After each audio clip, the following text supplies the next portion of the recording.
क्या?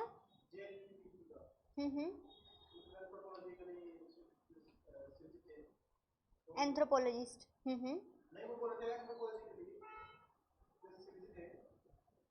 भगवान शिव। अच्छा वो बेस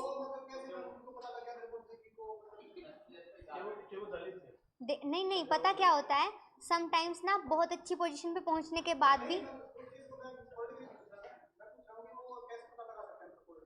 हाँ तो वो जो कैसे पता चलाते हैं, रिसर्च मेथडोलॉजी क्या है ना, वो ये प्रोसीजर करते करते आप भी सीख जाओगे, तो आप अपने आप को मिनी एंथ्रोपोलॉजिस्ट बोलने लगोगे। टाइम लगेगा उसमें थोड़ा, बट पेशेंस रखना आप।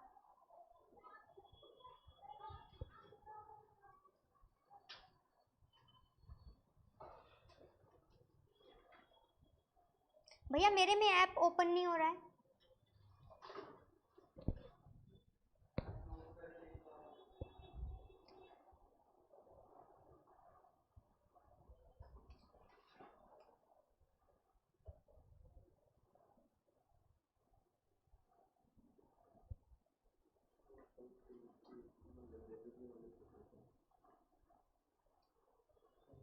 बस ये आपका ओपन हो रहा है, एक बार इतना।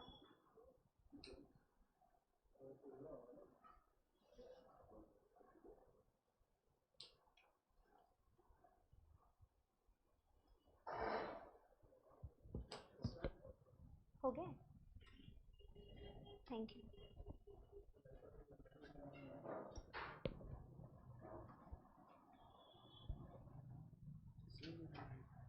अगर हो जाए इसमें तो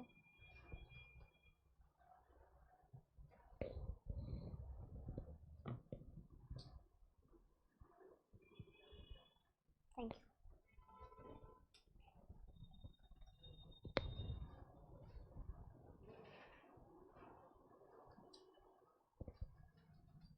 हाँ जी, good afternoon to all of you. इतना लाइट। Good afternoon ma'am. हाँ जी, और जो फ्री की रेवड़ियाँ खाने आए हैं उनकी तरफ से, अरे ही थॉट। ओके, हाँ जी, ऑनलाइन में भी आप सब अभी गुड आफ्टरनून विश करोगे, सो दैट कि मुझे पता चले नाम क्या क्या है आपके, वरना ऑनलाइन में ना गुमनामों की अंधेरियों में आके क्लास लेके चले जाते हो, मुझे पता ही नहीं चलता। देखिए जब तक मैं नाम से ना बुलाऊं मुझे अच्छा नहीं लगता।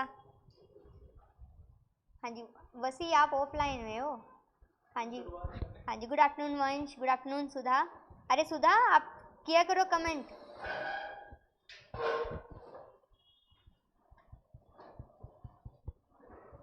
हाँ जी, और हाँ जी, good afternoon Shivank, good afternoon Shivam. अभी एक और बचते हैं। चलिए, सो अभी तक हमने क्या क्या कवर कर लिया है? The meaning, the scope, origin and development of anthropology. Then हमने देखा कि जो एंथ्रोपोलॉजी है अदर डिसिप्लिन से कैसे कैसे ये रिलेटेड है। सो जब उनका रिलेशन देखा तो उस रिलेशन में हमने क्या क्या देखा कि anthropology and history, anthropology and sociology, और आज हम देखने वाले हैं anthropology and economics.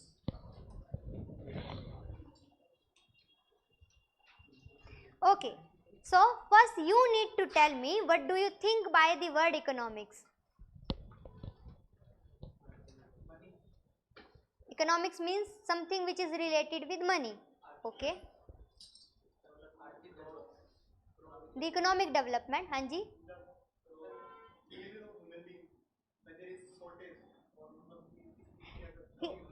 He has become an anthropologist, तो हर किसी में बिहेवियर ही देखेंगे। अच्छा अभी इकोनॉमिक पॉइंट ऑफ व्यू देखेंगे हम।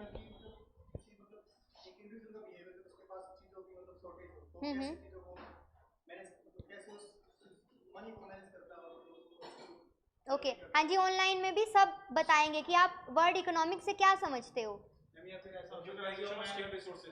हाँ जी Mahak, means something related to the business. Okay, trade management, commerce. Fine. So economics means what? Something which is related with the finance, something which is related with the economic activities. So अब जब आप कोई भी business कर रहे हो, चलिए पहले इंट्रोडक्शन लिख देती हूँ मैं.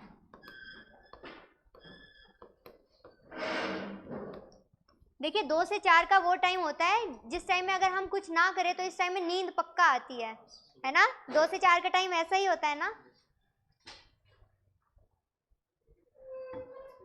चलिए, सो एंथ्रोपोलॉजी एंड इकोनॉमिक्स, जिसमें we know what this anthropology means, but अभी हम इकोनॉमिक्स के साथ हमारा क्या है, it is going to be our first introduction.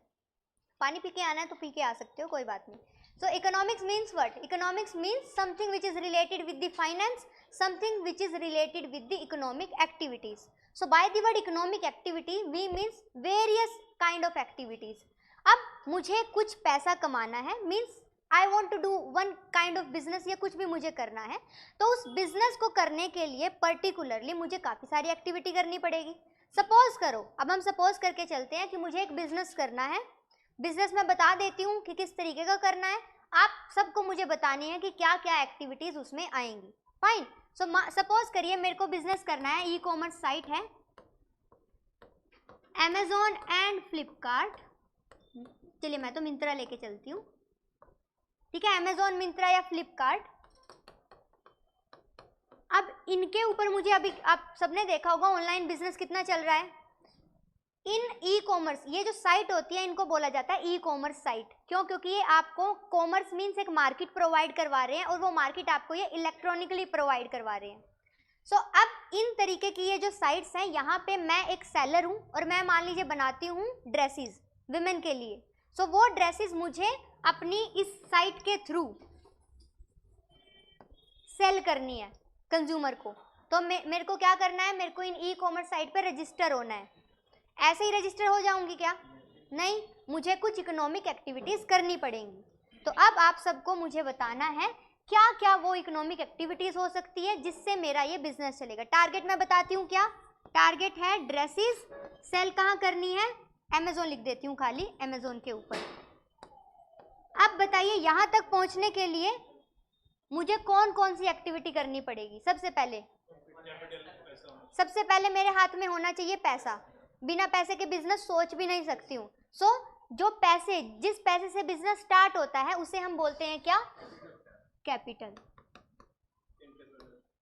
ठीक है, उसी में ले लेंगे. ठीक है, अब और क्या हो सकता है, ट्रांसपोर्टेशन. उससे पहले रॉ मटेरियल को रखूंगी कहाँ पे, सबसे पहले जगह देखनी पड़ेगी बिजनेस करना कहाँ पे है. हाँ जी. देन लैंड तो ले आई, लेबर को बिठाऊंगी कहाँ, मशीनरी के ऊपर ही बिठाऊंगी ना. हाँ, कैपिटल मीन्स पैसा. कैपिटल मीन्स पैसा. क्या क्या, नहीं, land, building, plant and machinery. Then capital में आता है हमारा सिर्फ वो इन्वेस्टमेंट जिससे हमने बिजनेस स्टार्ट करा है. It is basically the finance. Fine. So मुझे क्या चाहिए, plant and machinery. Then labour को बुलाऊंगी. लेबर को जब बुला लिया तो साथ ही क्या ले आऊंगी, रॉ मटेरियल. अब रॉ मटेरियल लाने के लिए जैसे आपने बोला था ट्रांसपोर्ट, तो वो ऐड हो जाएगा. ठीक है, transportation and other expenditure like electricity का करना पड़ा, इधर उधर से जो भी एक्सपेंडिचर है वो सारे एक्सपेंडिचर मेरे आ गए. ठीक है, ये मेरा प्रोडक्ट बन के हो गया तैयार. अब ये तो मेरा एक जगह पे बन के तैयार हुआ है. इस पूरी की पूरी एक्टिविटीज को मैं प्रोडक्शन बोल दूं कि मैं प्रोडक्शन कर रही हूँ. इस पूरी की पूरी एक्टिविटी को मैं बोल देती हूँ क्या, प्रोडक्शन. अब ये तो मेरा प्रोडक्ट अब यहाँ पे बन के तैयार हो गया है. अब इस प्रोडक्ट को मुझे क्या करना है, सेल करना है. सेल करना मतलब व्हाट, लोगों तक पहुंचाना. किसी को क्या पता कि मैं कोई एग्जिस्ट करती हूँ और मैंने अपना बिजनेस बनाया है. Marketing, advertisement, transportation. Transportation means what, उनके आउटलेट तक पहुंचाना. मार्केटिंग मीन्स व्हाट, कि मैं अमेजोन पे मेरा प्रोडक्ट दिखे और दिखने के साथ साथ लोगों को पता चले कि मैं भी कहीं एग्जिस्ट करती हूँ. सो उसको second activity, first is production, second activity is what you said? Value addition. So value addition हमारे मटेरियल में होता है, ड्रेसेस में नहीं हो सकता। तो यहाँ पे क्या आएगा? ट्रांसपोर्टेशन, मार्केटिंग, कम्युनिकेशन, ये सब किस में इंक्लूड कर देंगे? Distribution. So basically I am trying to distribute my product to the market, so it is under distribution. Then distribution हो गया, उसके बाद लास्ट स्टेज क्या आ जाएगी कि वो प्रोडक्ट पहुंच चुका है और कंज्यूमर, कंज्यूमर कौन होता है? जो पर्टिकुलर उस प्रोडक्ट को यूज करता है वो होता है कंज्यूमर। सो नेक्स्ट स्टेप मेरा क्या रहेगा? Third step, that is consumption. अब देखिए, some person they use to say कि production is the only term that is related to the economic activity, but you just tell me, if you want to consume one product then you need some finance। और उस देखिए, अब मुझे ये बताइए, आप particular कोई काम कर रहे हो या आपके फादर कोई काम कर रहे हैं, कोई भी काम कर रहे हैं, उनको काम करने का ऑब्जेक्टिव क्या है? मनी, मनी अर्न करना। मनी वो क्यों अर्न करना चाहते हैं? फूड, शेल्टर, क्लोथिंग, इन तीनों चीजों के लिए। सो अब आपके फादर जो इकोनॉमिक एक्टिविटी कर रहे हैं मीन्स वो आपकी कंजम्पशन के लिए कर रहे हैं, और आपके फादर जो इकोनॉमिक एक्टिविटी कर रहे हैं उसकी वजह से प्रोडक्शन हो रहा है। तो दोनों ही चीजें कनेक्टेड है ना। सो सम यूज्ड टू से कि only production is the term which is related with economic activity, but the consumption is the first point which necessitate this economic activity. अगर कोई कंज्यूमर डिमांड नहीं करेगा तो क्या ये प्रोडक्शन किया जाएगा? जब आपको प्रॉफिट मोटिव ही नहीं होगा तो क्या ये फिर कंजम्पशन, ना कंजम्पशन किया जाएगा ना ये प्रोडक्शन किया जाएगा। And this distribution is because of this production and consumption. तो ये तो लिंकिंग पॉइंट है। Main point is this consumption and this production. So यही होंगे। So fine. सो अब हमने क्या समझा? हमने ये समझा कि इकोनॉमिक एक्टिविटी होती क्या है? वो एक्टिविटीज जो कनेक्ट करती हैं production, distribution and consumption, and their motive is profit motive. Profit motive के बिना कोई इकोनॉमिक एक्टिविटी नहीं की जाएगी, क्योंकि आप यहाँ पे भंडारा तो खोल के बैठे नहीं हो कि आइए और दुआएं देके जाइए। आप यहाँ पे क्या करने के लिए बैठे हो?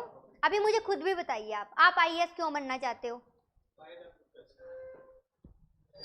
आप आईएएस क्यों बनना चाहते हो? कौन कौन है ऐसा जो बोलेगा कि समाज सेवा करनी है?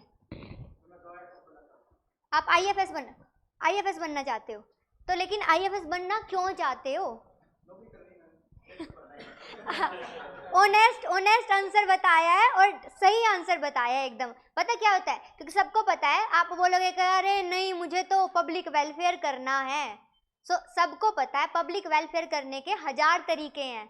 यहाँ हाँ एनजीओ में काम करने लग जाओ आप, अदरवाइज आप कितने सारे अदर लाइक एक्टिविटीज होती रहती है। मान लीजिए आप एक काम करो, आप पब्लिक वेलफेयर करना है ना, डेली आप झाड़ू उठाओ, और कितनी गंदगी होती है उससे कितने लोगों को परेशानी होती है। आप सफाई करोगे, लोग खुश होंगे, उनको परेशानी नहीं होगी। ऐसे ही आप सड़कों पे पानी बांटना स्टार्ट कर दो, कितने ही लोग होते हैं परेशान होते हैं। पब्लिक वेलफेयर के तो 1000 तरीके हैं।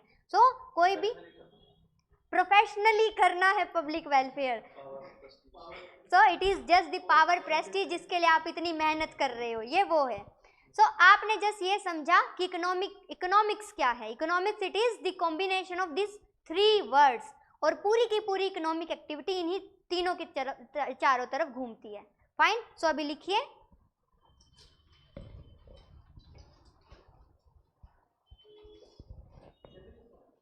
हाँ it's up to you, if you want to write आप लिख सकते हो, अदरवाइज मैं डेफिनेशन लिखवाती हूँ।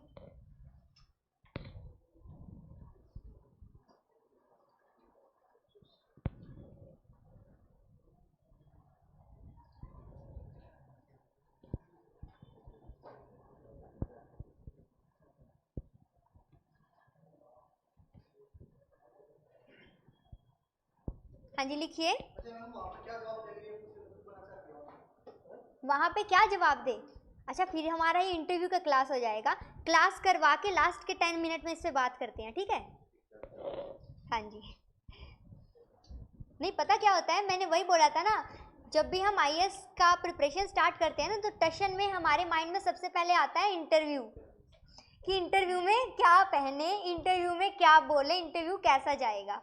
और ये जो पीछे का आंखें काली करने वाला ये प्रोसीजर होता है ना, इसको हाँ इसको भूल जाते हैं।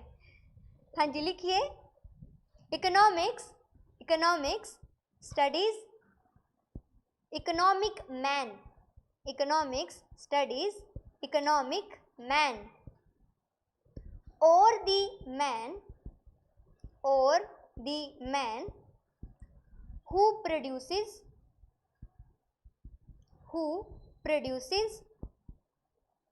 comma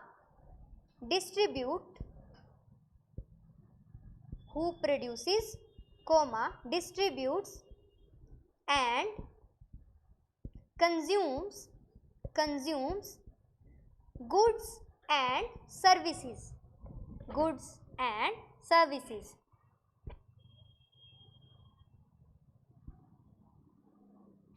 but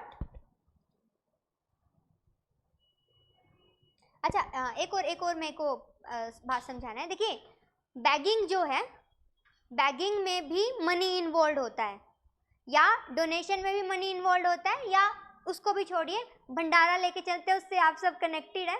सो इधर मैं आपको बता देती हूँ, आपने तो अभी सुना होगा, इधर ओल्ड राजेंद्र में बहुत ज़्यादा भंडारे लगते हैं, और हमारे क्लास के जो आप सब जाते हो, हाँ प्री कंसीव नोशन है। सो यहाँ पे बहुत ज़्यादा भंडारे लगते हैं, और यहाँ के जो स्टूडेंट है ना, अब से आप भी जाया करोगे, सो यहाँ के जो स्टूडेंट्स हैं वो बहुत जाते हैं। सो उसी का मैं एग्जांपल लेती हूँ। जब आप मान लीजिए सपोज आप जब भी आप सपोज करिए कि आप गए हो भंडारे में, वहाँ पे आपने जाके फूड कंज्यूम किया है, तो आपने एक कंडीशन को फुलफिल किया है। अब डिस्ट्रीब्यूशन मीन्स कम्युनिकेशन आपको कैसे बताया जाए कि भंडारा आज है, ठीक है, वो तो जस्ट आपको वर्ड ऑफ माउथ से पता चल जाता है कि आपने किसी को जाते आते देख लिया। नेक्स्ट तो आपने कंज्यूम कर लिया है, इट मीन्स आप वहाँ फ्री में कंजम्पशन हुआ है, आपने एक्सचेंज कुछ नहीं किया है। तो जिन्होंने भंडारा ऑर्गेनाइज किया है, आपने उनके साथ कुछ एक्सचेंज नहीं किया, आपने जस्ट कंज्यूम किया है। दैट मीन्स आपने थर्ड इसको फुलफिल किया है। तो नेक्स्ट दैट मीन्स आपने प्रोडक्शन नहीं किया है। तो जब बैगिंग की एक्टिविटीज या डोनेशन की एक्टिविटीज होती हैं, तो डोनेशन की एक्टिविटीज में आपका इकोनॉमिक एक्टिविटी नहीं समझा जाता। क्यों? क्योंकि एक्सचेंज सिर्फ आपने एक तरफ से लिया है, दूसरी तरफ से नहीं लिया है। अगर आप किसी को कोई डोनेशन दे रहे हो, तो आप उन्हें डोनेशन दे रहे हो, वो बदले में कुछ नहीं दे रहे। मन हो अच्छा तो दुआएं दे सकते हैं, अदरवाइज कुछ नहीं दे रहे। बट आपने किसी बैगर को पैसा दिया है, वो पैसा आपने कैसे दिया है? आपने कमाया होगा तभी दिया है। तो ये मान लीजिए ये हो आप, और ये है मान लीजिए बैगर, और ये हो, हाँ जी किसको लूँ यहाँ पे? वसी को लेते हैं, चलिए। सो ये है वसी और ये है बैगर। सो वसी ने क्या किया है? वसी ने बैगर को कुछ मनी डोनेट करी है। So that donation is a one way transaction. Exchange तो नहीं हुआ है ना, इधर से कुछ नहीं गया है। सो इस पर्टिकुलर एक्टिविटीज को हम इकोनॉमिक एक्टिविटी नहीं बोलेंगे। समझ रहे हो? इकोनॉमिक एक्टिविटी के लिए एक्सचेंज होना जरूरी है। बट वसी ने ये मनी कहीं ना कहीं से अर्न की होगी, एंड दिस बैगर, सपोज करो जो वसी है उन्होंने बैगर को 500 रुपीज डोनेट कर दिए हैं। सो अब ये जो बैगर है, ये इस 500 से कुछ शॉप में जाके परचेज करेंगे। तो जब यहाँ ये वाला एक्टिविटी इकोनॉमिक्स में आएगा, फाइन, ये वाला एक्टिविटी इकोनॉमिक्स में आएगा, बट ये वाला आपको दिखाई दे रहा है यहां से यहां, ये इकोनॉमिक्स में नहीं आएगा।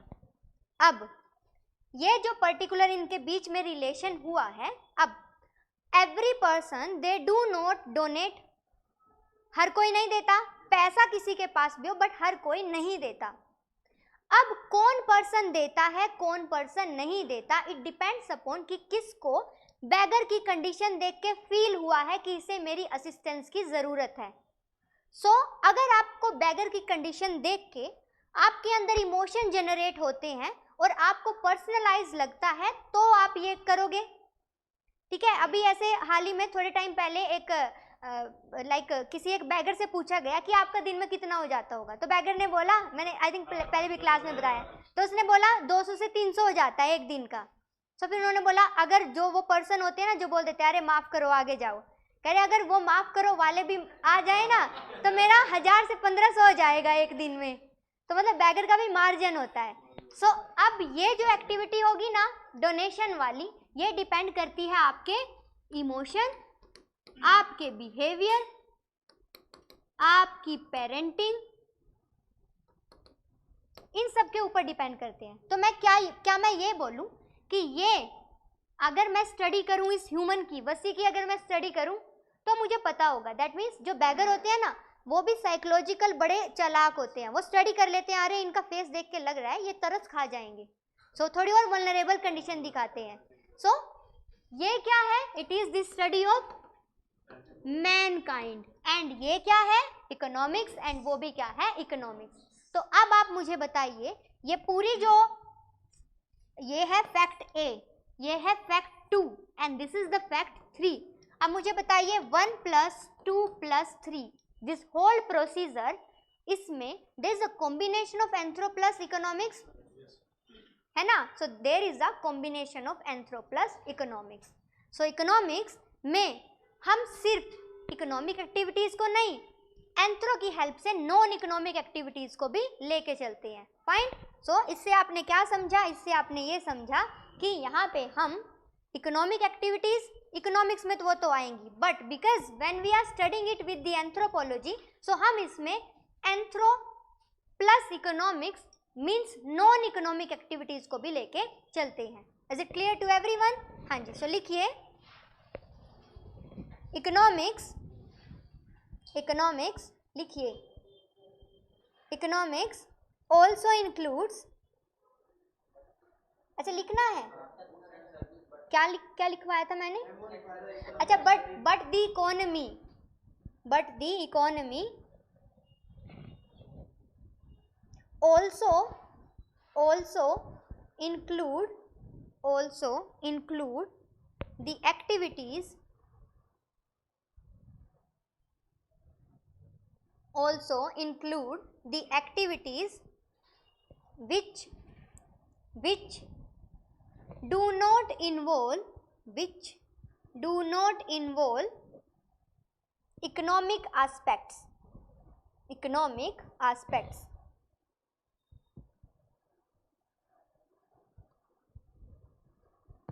economic aspects,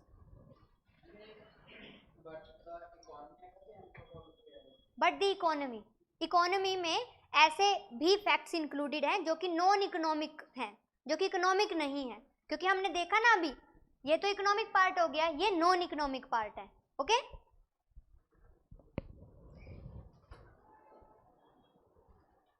नेक्स्ट लिखिए similarities, similarities,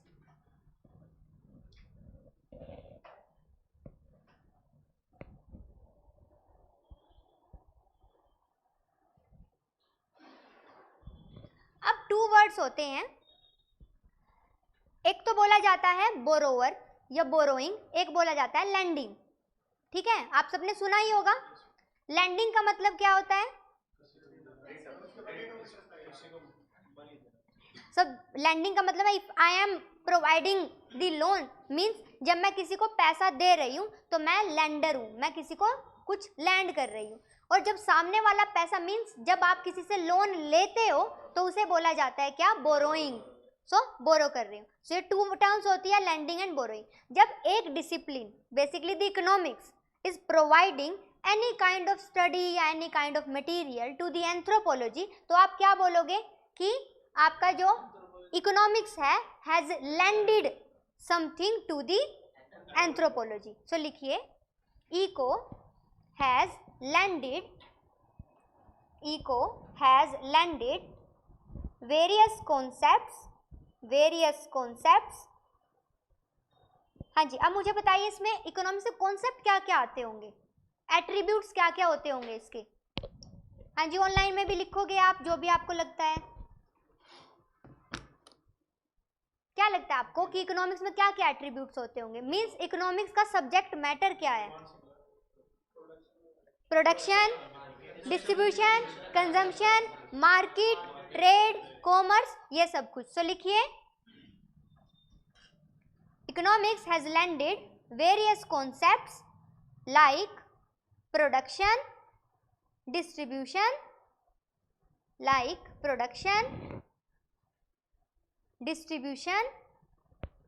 consumption, market, trade, to anthropology.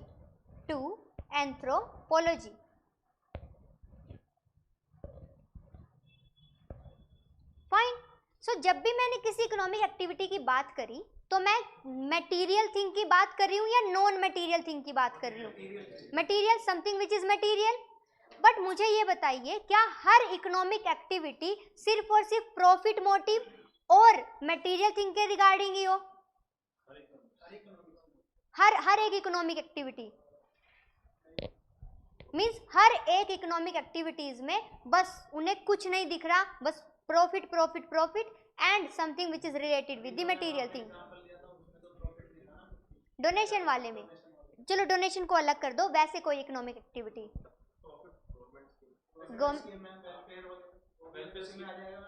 बिल्कुल आ जाएगा। हाँ जी, हाँ हाँ, नहीं फिर वो इकोनॉमिक एक्टिविटी में नहीं आएगा, वो नहीं आएगा एक। हाँ हाँ अच्छा, तो मैं पढ़ा रही हूँ, मैं फीस चार्ज कर रही हूँ, ओके। हाँ नहीं, I am understanding. You are basically saying कि when you are teaching your friend या फिर आपके रिलेटिव्स को, so you are not charging any fee, so that is basically non economic activity. ठीक है, वो अभी मैं सिर्फ इकोनॉमिक एक्टिविटी की बात कर रही हूँ। अब अच्छा चलिए मुझे ये बताइए, रेलवे है गवर्नमेंट की तरफ से, इकोनॉमिक एक्टिविटी में डालोगे नहीं डालोगे? डालोगे, ठीक है, इकोनॉमिक एक्टिविटी में डाल लिया। अब रेलवे के बारे में ये बोला जाता है कि रेलवे लॉस में ही चल रहा है ना। बट मुझे ये बताओ, गवर्नमेंट अगर वो इकोनॉमिक एक्टिविटी प्रॉफिट नहीं ला रही तो रेलवे को बंद क्यों नहीं करती? नेसेसिटी है, चलिए नेसेसिटी है, कोई बात नहीं, बस ले आए, ट्रांसपोर्टेशन की दिक्कत है ना, बस ले आए, तो अब बताइए इन्वेस्टमेंट ज्यादा होगा। अच्छा, तो रेलवे जो है वो किसके लिए ज्यादा इंपॉर्टेंट है? जो रिच पब्लिक है उसके लिए या पुअर पब्लिक के लिए? पुअर पब्लिक के लिए। तो क्या मैं ये बोलूं कि रेलवे जो कि एक वे है ट्रांसपोर्ट का, जो कि गवर्नमेंट ने प्रोवाइड करवाया हुआ है, अब फ्री में तो नहीं मिलता ना, टिकट तो लेना ही पड़ता है, बट उसमें प्रॉफिट मोटिव ज्यादा है या पब्लिक वेलफेयर मोटिव ज्यादा है? Public welfare. बट क्या रेलवे, अगर पब्लिक वेलफेयर की बात आई है तो क्या रेलवे सिर्फ और सिर्फ पब्लिक वेलफेयर कर रही है? प्रॉफिट का भी सोच रही है?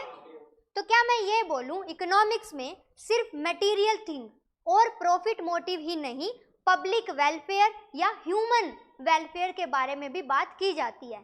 तो सही होगा। अब मुझे अब बताइए आप, एंथ्रोपोलॉजी, उसमें क्या किया जा रहा है? एंथ्रोपोलॉजी में स्टडी की जा रही है ह्यूमन की, that means something related to the human, अगर ह्यूमन वेलफेयर हो रहा है। अब मुझे आप ये बताइए कि आप सबका माइंड सेट कैसा है रिगार्डिंग द रेलवे, और उसका कंपैरिजन करना फ्लाइट के साथ, प्लेन के साथ। अगर प्लेन वाले आपका प्लेन का टिकट, मान लो वो क्या बोलते हैं, वो ये बोलते हैं कि क्योंकि हम सर्विस दे रहे हैं, तो अगर वो प्लेन का टिकट 5000 से बढ़ा के 8000 भी कर देना, आप इतना बवाल नहीं मचाओगे। बट अगर रेलवे का टिकट 50 से 55 हो जाए तो आप बवाल मचाओगे।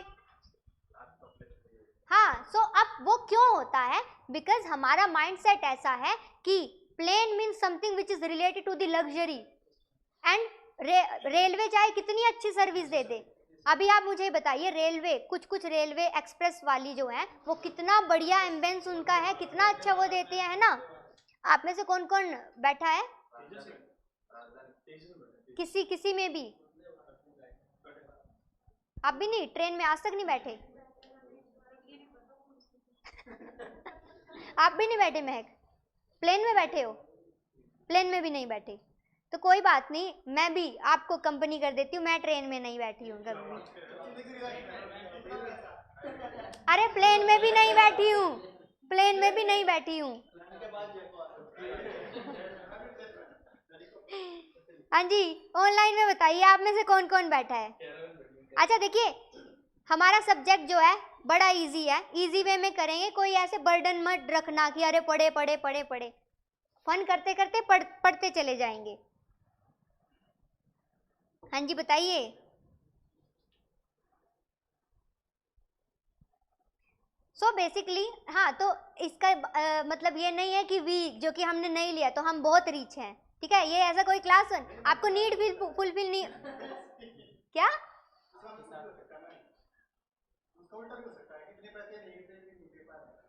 अरे अरे हाँ ये भी हो सकता है। सो बेसिकली अब वहां पे क्या है, वहां पे आपका साइकोलॉजिकल फैक्ट जो है वो मैटर करता है। सो प्री कंसीव्ड नोशन बेसिकली कि आपने ये लगाया कि रेलवे इज समथिंग जिसकी सर्विस अच्छी नहीं है, और अगर उसने चार्ज ज्यादा कर लिया तो इसका मतलब वो एक्सऑर्बिटेंटली जनता को खा रही है। सो ये क्या है, these are kind of preconceived notion या psychological fact related to the particular economic activity. And economics we consider the economic activity, and उसके साथ में हम देखते हैं क्या, ह्यूमन वेलफेयर भी। एंड इन एंथ्रोपोलॉजी हम वो इमोशन, वो बिलीव्स, वो सब कुछ बिहेवियर, तो वो हम देखते हैं related to the human welfare. So इसका मतलब क्या मैं ये बोलूं कि ये दो चीजें जो हैं दोनों में सेम है ना। सो लिखिए, it considers material welfare and human welfare. It consider material welfare and human welfare.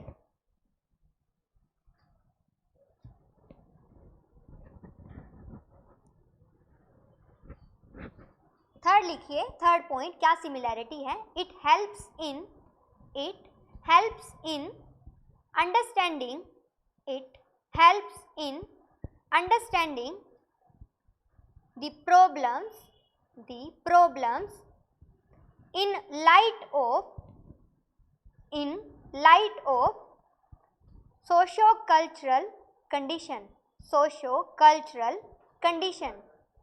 It helps in understanding the problems in light, L-I-G-H-T, light,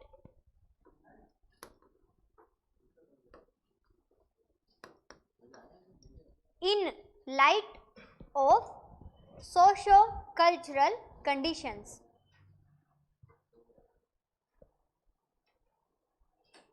ठीक है, so these are the three simple, आप ये बोल सकते similarities between the anthro and the eco. So now we are heading toward the differences.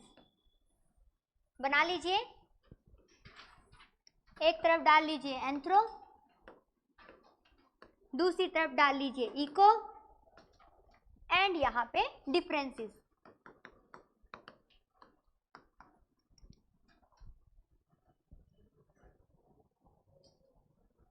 The first one is scope. देखिए pro forma वही रहने वाला है ताकि सबका याद रहे, इसीलिए मैंने सेम रखा है। First one is scope. हाँ जी, स्कोप में बता दीजिए। हाँ जी नेहा, क्या होगा? हाँ मतलब हमें क्या करना है, हम एंथ्रो पढ़ रहे हैं ना, तो हमें अपना ही मेन बताना है, दूसरे को कम बता देना है। सो हाँ, उसको लिमिटेड लिख देना है। तो लिखिए universal scope. Universal scope, it studies various concepts like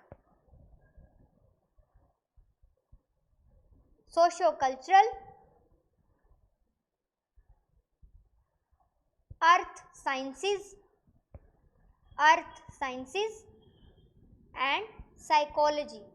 and psychology.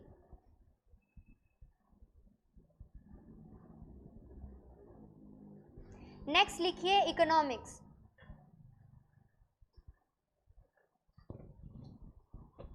इसमें लिखिए limited scope.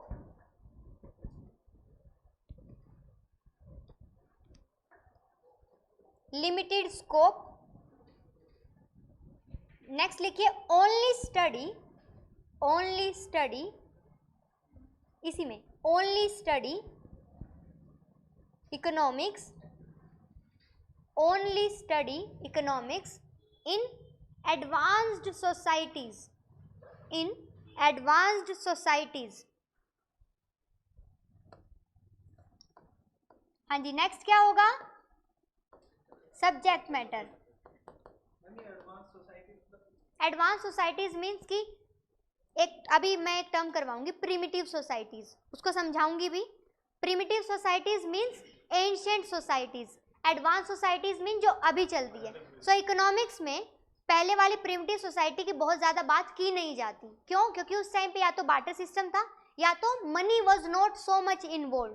That's why advance society में मीन्स हम जो आज की मॉडर्न सोसाइटी है उसको लेके चल रहे हैं। ओके, नेक्स्ट लिखिए the subject matter. It helps in understanding the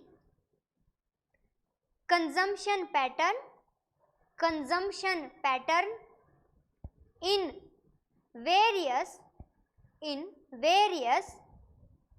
primitive societies.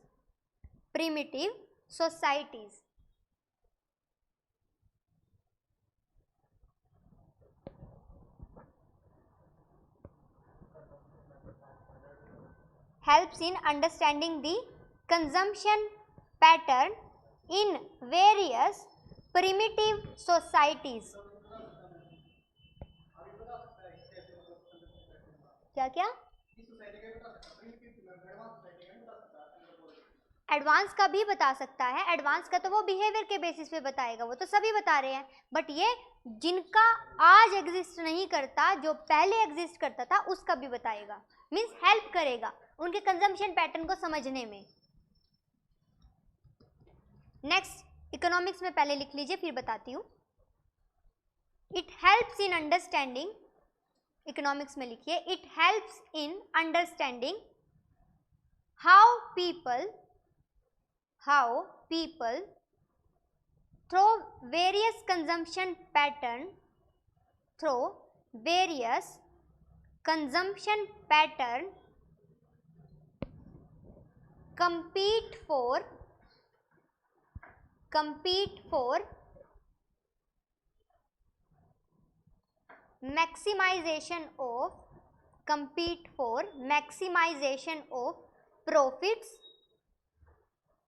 maximization of profits, full stop।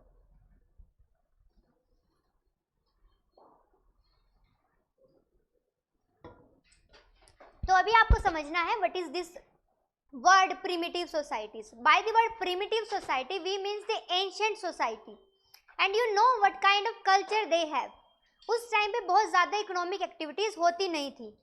Means economics as a subject ये ऐसा सब्जेक्ट है कि जो अभी आया है, बट इकोनॉमिक्स को एंथ्रोपोलॉजी से पहले जाना जाता था। क्यों? क्योंकि एंथ्रोपोलॉजी एज अ सब्जेक्ट ये 18th सेंचुरी में ही ऑक्सफोर्ड में ऐड किया गया था। उससे पहले क्या हुआ था? यूनिवर्सिटी ऑफ जर्मनी, वहां पे ऐड किया गया था। ओके, सो वो दो थिंकर कौन थे या दो फिलोसोफर कौन थे?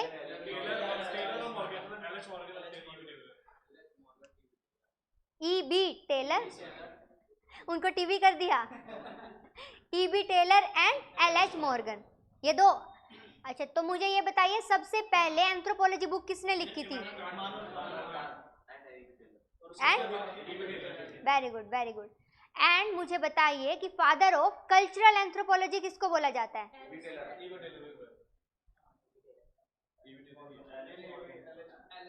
It's L.H. मॉर्गन। चेंज किया था ना बाद में। पहले उनको ऊपर वाले जो E.B. टेलर थे उनको सोशल कल्चरल बोला जाता था, उनको फिर सोशल कर दिया, नीचे वाले को कल्चरल कर दिया। ठीक है,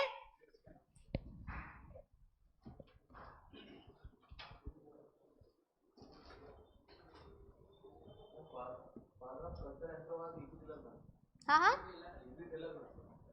व्हाट, अच्छा अच्छा, हाँ कल्चरल वाला ऊपर था, सोशल वाला नीचे था, फाइन फाइन फाइन, ठीक है। So by the word primitive society we means the ancient society, and we no economic activity चाहे ना करे बट उनका भी अपना एक कल्चर होता था। अब उसी बेसिस पे बताइए, इस ये पिक्चर देख के आप क्या डिपिक्ट कर पा रहे हो? फर्स्ट एक्टिविटी क्या कर पा रहे हो? हंटिंग, वही करके वही लग रहा होगा आपको। सो इसका मतलब अगर यूजुअली क्या होता है, जो केव्स होती है ना, केव्स में इस तरह की पिक्चर जो है वहां पे उन्होंने क्राफ्ट की गई हो किसी भी तरीके से। सो वो जो पिक्चर क्राफ्ट की गई है वहां से आपको पता चलता है कि वो एक्टिविटीज कैसी करते थे। सो वो जो एक्टिविटीज होती थी, मुझे ये बताइए, इन केस ऑफ हंटिंग किसी तरीके का एक्सचेंज इन्वॉल्व है? किसी तरीके का एक्सचेंज इन्वॉल्व है? जस्ट आप क्या कर रहे हो? सेल्फ कंजम्पशन मीन्स यहाँ पे अ काइंड ऑफ थिंग है कि जो यहाँ पे मान लीजिए कि जो सुप्रीम है वो दूसरे को थ्रेटन कर रहा है and there is you can say a hunger और you can say a quarrel for their survival, survivor के लिए किया जा रहा है। सो अभी इसमें बेसिकली क्या किया जाता है कि यहाँ पे, अच्छा मुझे ये बताइए कौन सा कॉन्सेप्ट था जिसमें कि 4 स्टेजेस के बारे में बात करी थी? इवोल्यूशनिज्म। सिंपल टू कॉम्प्लेक्स में गए थे, क्या क्या किया था हमने? Hunting gathering, then pastoralism and nomadism, then trade and commerce, ठीक है। सो ये बेसिक हमारा मैकेनिज्म रहा था। अब नेक्स्ट अगर मैं आपको बताऊं कि अच्छा चलिए, इसका मतलब ये है कि प्रिमिटिव सोसाइटीज में हंटिंग गैदरिंग किया जाता था। जब वो नेक्स्ट स्टेज में एंटर हुए होंगे और जब वो थोड़े सिविलाइज्ड हुए होंगे, क्या ये बोला जाता है कि जो आज की, पहले क्या था? प्रिमिटिव सोसाइटी, फिर क्या है? Civilised society, and then it turn into the advanced society. अच्छा चलिए, आप अपने माइंड से बताइए what is the basic difference between civilised society and advanced society?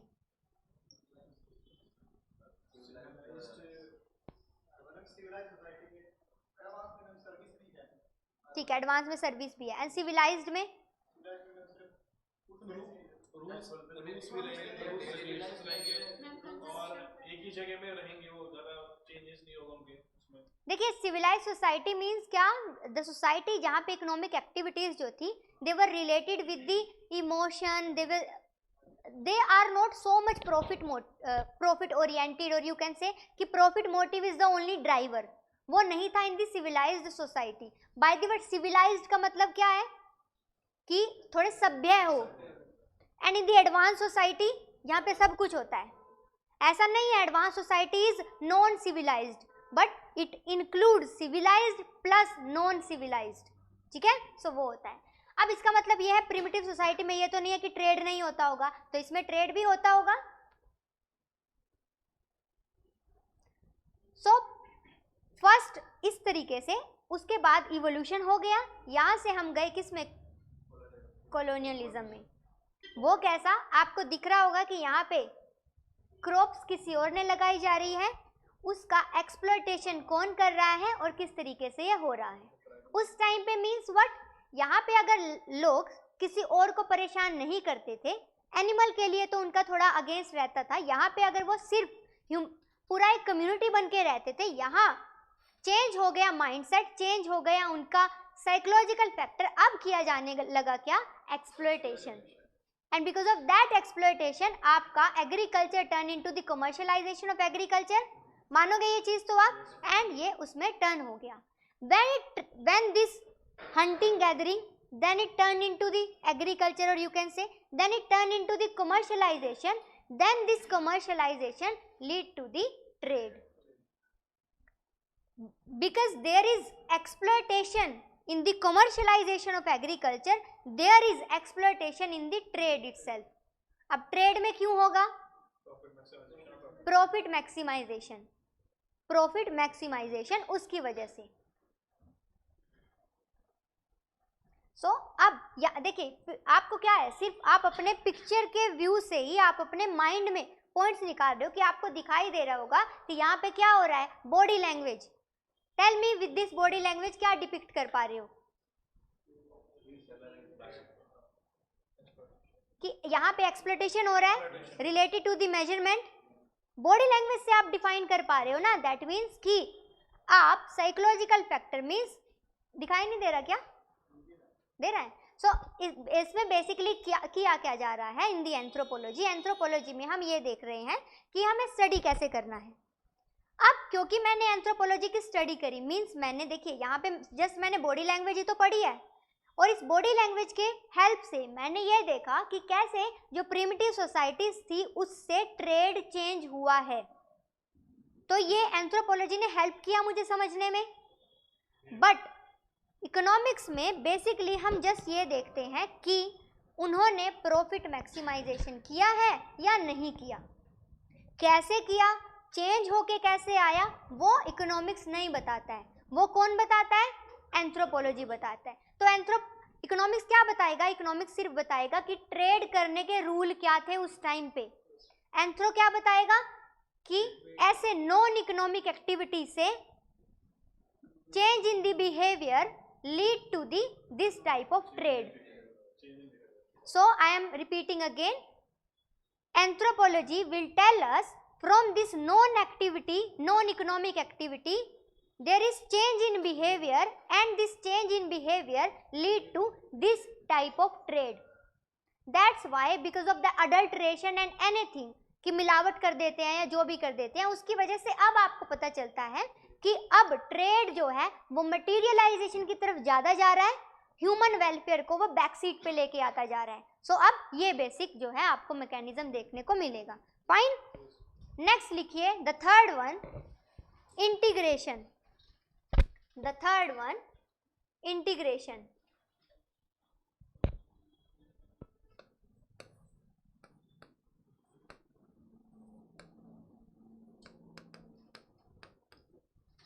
Integration,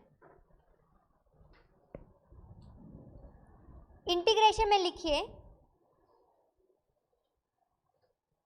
the interpersonal relationship. Interpersonal relationship means anthropology कैसे इंटीग्रेट करती है, तो एंथ्रोपोलॉजी इंटीग्रेट करती है रिलेशनशिप के बेसिस पे। Means it helps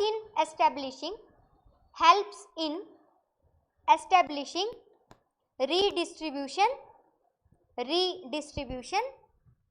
and exchange.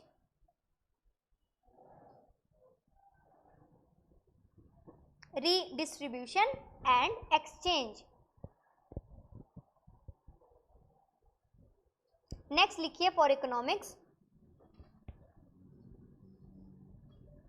Integration of economy plus society. Integration of economy plus society is achieved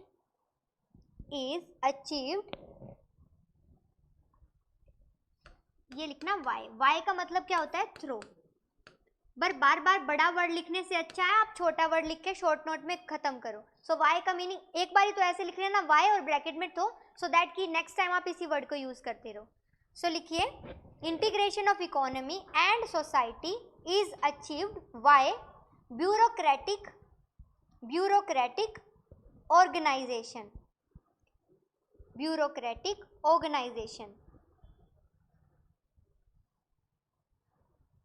fine, next लिखिए fourth one,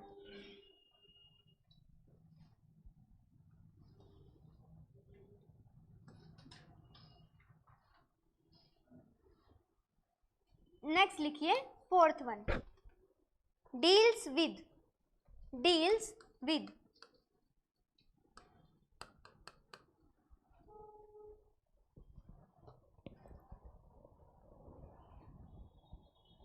हाँ जी, ये क्या क्या डील करती है, डील्स विद एम्पिरिकल इकोनॉमी।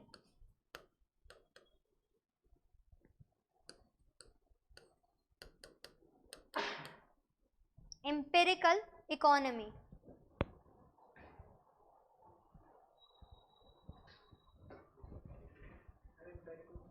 अभी बताती हूँ।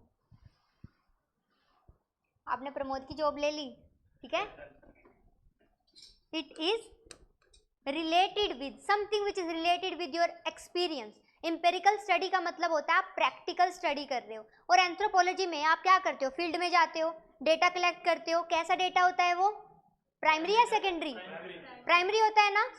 सो आप फील्ड में जाते हो, वहां पे प्राइमरी डेटा कलेक्ट करते हो। सो क्या मैं इसको बोलूं कि ये ऐसा प्रैक्टिकल स्टडी है?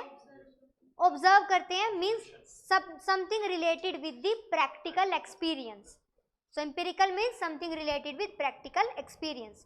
नेक्स्ट इकोनॉमी में आ जाता है, इसमें इकोनॉमिक्स में formal economy, it deals with formal economy. So देखिए ये बोला जाता है कि in our economy there are two sector. पहला होता है फॉर्मल, दूसरा होता है informal. There are two particular sector, या आई कैन से लाइक की वे है इकोनॉमी को चलाने के लिए। एक हो गया क्या, फॉर्मल, दूसरा हो गया क्या, informal. Bye the word formal जब हमें बोला जाता है फॉर्मेलिटी कर रहे हो, तो उसका मतलब क्या है, मीन्स क्या है, हम एक्चुअली नहीं शो कर रहे हैं, फॉर्मल है वो। सो अगर आपका जॉब लगा है, मान लीजिए जब आप आईएएस बन जाओगे ना, तो वहां से एक लेटर आता है पूरा परफॉर्मा की ज्वाइनिंग लेटर। सो वो ज्वाइनिंग लेटर क्या है, वो एक आपका फॉर्मल वे है। अब उस ज्वाइनिंग लेटर में आपकी टर्म्स एंड कंडीशन लिखी होती है, आपका जो पे स्केल होगा वो लिखा होता है, नेचर ऑफ द जॉब कैसा होगा वो लिखा होता है, वर्किंग आवर कितने होंगे वो लिखा होता है। तो ये सब कुछ डिटेल्स होती हैं। सो अगर किसी पर्टिकुलर जॉब में डिटेल्स है, ऑर्गेनाइज्ड डिटेल्स है, तो उसे आप बोलोगे कि ये कैसा है, फॉर्मल है। और इसको आप इवन बोल सकते हो ऑर्गेनाइज्ड, इसको आप बोल सकते हो क्या, ऑर्गेनाइज्ड।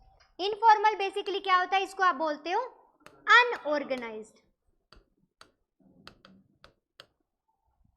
अब मुझे ये बताइए, आप किसी या तो कॉन्ट्रेक्चुअल जॉब है अगर आपकी प्राइवेट सेक्टर में, या मैं अभी एग्जांपल ले लेते हैं हम गवर्नमेंट सेक्टर में, तो अगर उनका टाइम है कि आपको वीक में 5 डेज जॉब करनी है तो 5 डेज ही करनी है, वर्किंग आवर जितने हैं तो उतने ही हैं।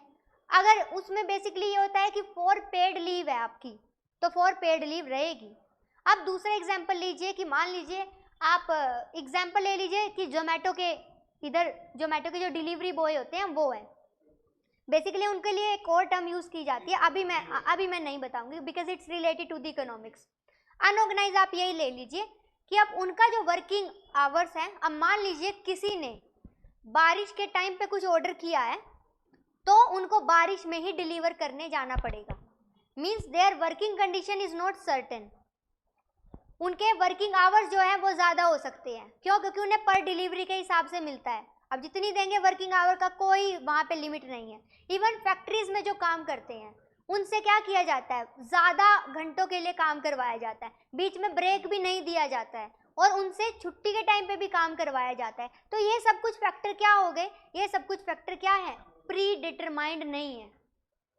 इवन उनकी पे स्केल भी प्री डिटरमाइंड नहीं होता, और उनका कोई प्रमोशन किया जाएगा नहीं किया जाएगा ये भी प्री डिटरमाइंड नहीं होता। सो बेसिकली एक क्राइटेरिया होता है, वो चलिए हम इकोनॉमिक्स में ही करेंगे कि 10 और मोर उससे हो जाते हैं तो वो आ जाता है ऑर्गेनाइज में, उससे कम हो तो अनऑर्गेनाइज में हो जाता है, उसमें नहीं जाना है। हाँ, जो कि रजिस्टर्ड है, जहाँ पे कॉन्ट्रेक्चुअल बेसिस पे पूरा का पूरा टर्म्स एंड कंडीशन पहले से डिसाइड होता है, तो वो आ जाता है। फाइन, हाँ जी। नेक्स्ट लिखिए methodology, fifth one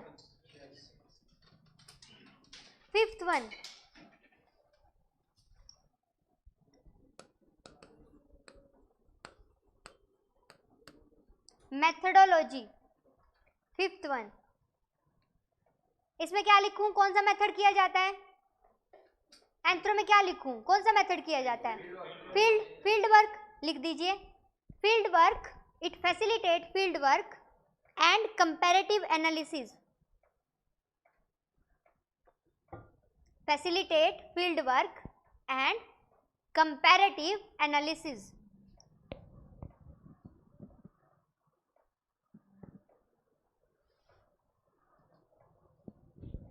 comparative analysis. अब जो इसमें कंपैरेटिव एनालिसिस लिया जाता है ना, उस मेथड को बोलते हैं therefore method is inductive. Therefore method is inductive.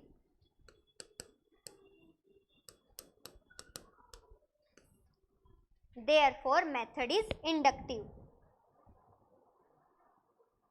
Inductive क्या होता है? दो चीजें होती है, एक बोला जाता है डिडक्टिव, एक बोला जाता है inductive.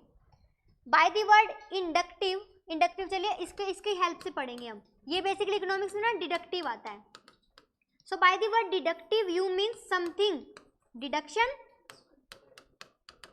When you are deducting something, तो आप क्या कर रहे हो, जिस चीज में से आपने डिडक्ट किया वो छोटा रह जाएगा और जो अलग किया वो अलग हो जाएगा।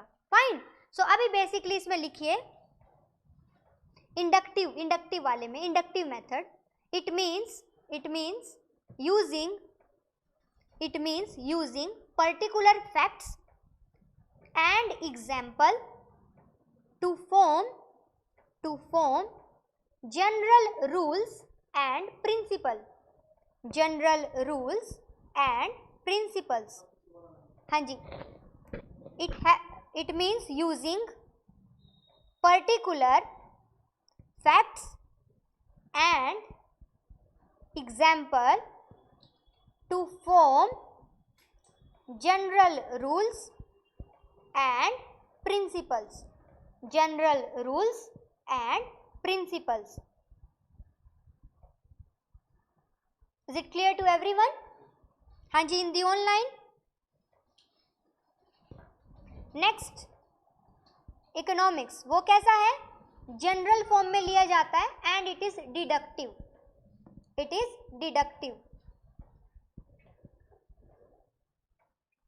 नेक्स्ट लिखिए sixth one,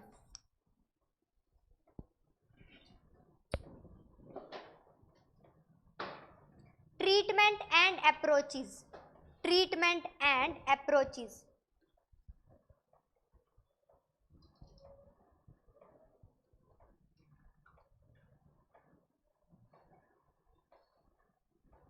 It has instituted approach। It has instituted approach and uses substantive method। substantive method।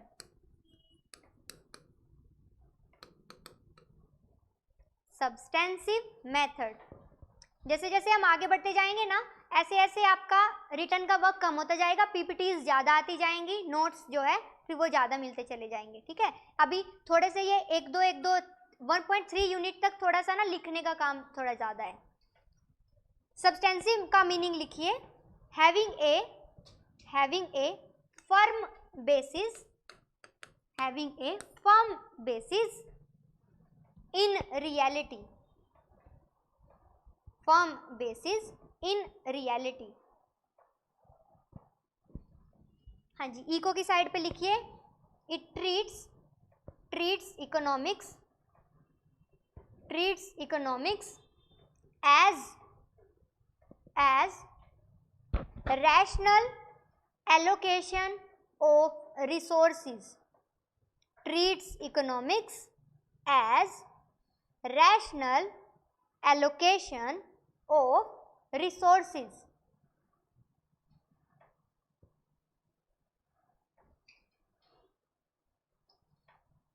Is it clear to everyone?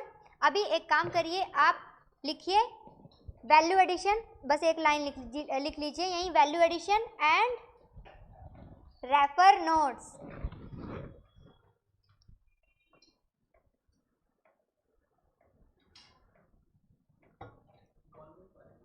नहीं, नीचे इन जनरल क्या लिखना है? Value addition material and then write refer notes and then refer to your notes. Open करो, जहाँ पे है second वाला 1.2 का पार्ट 1 जो आपको मिला है, पार्ट 2 भी मिल गया है ना आज?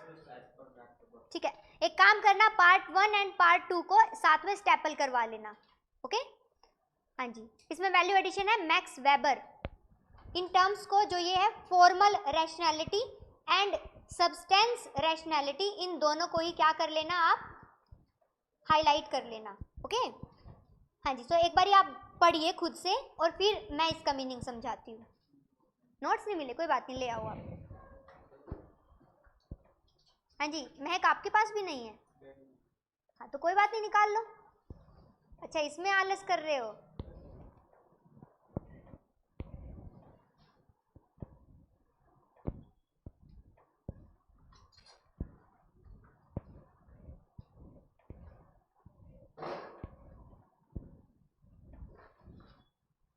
हाँ जी, इसमें लास्ट में होगा मैक्स वेबर। क्या लिखा हुआ है? हाँ जी, ऑनलाइन में आपको पढ़ के उसका इंटरप्रिटेशन यहाँ लिखना होगा, ठीक है?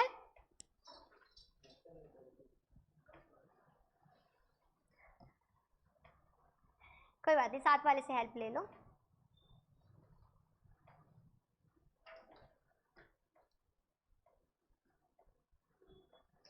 चलिए मैं पढ़ के बता देती हूँ नेहा ने एकदम से, क्योंकि नेहा के पास तो थे ही नहीं।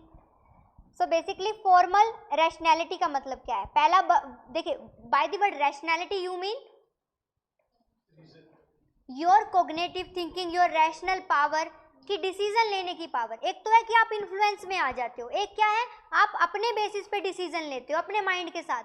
तो रैशनैलिटी का मतलब क्या है कि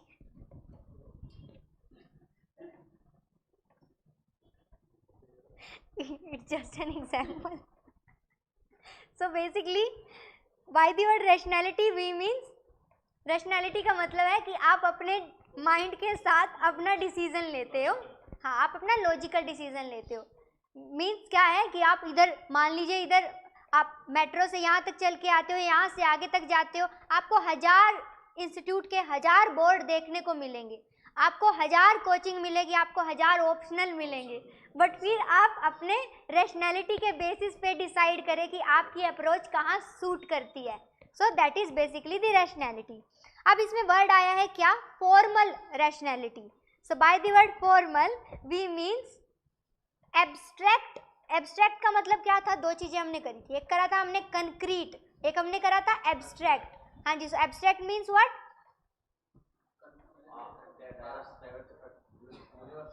Which is basically not kind of static, it is flexible, it is wider, it is a kind of universal thing. So formal rationality it means abstract standard of rational procedure, जो कि कौन govern करता है? Profit motive.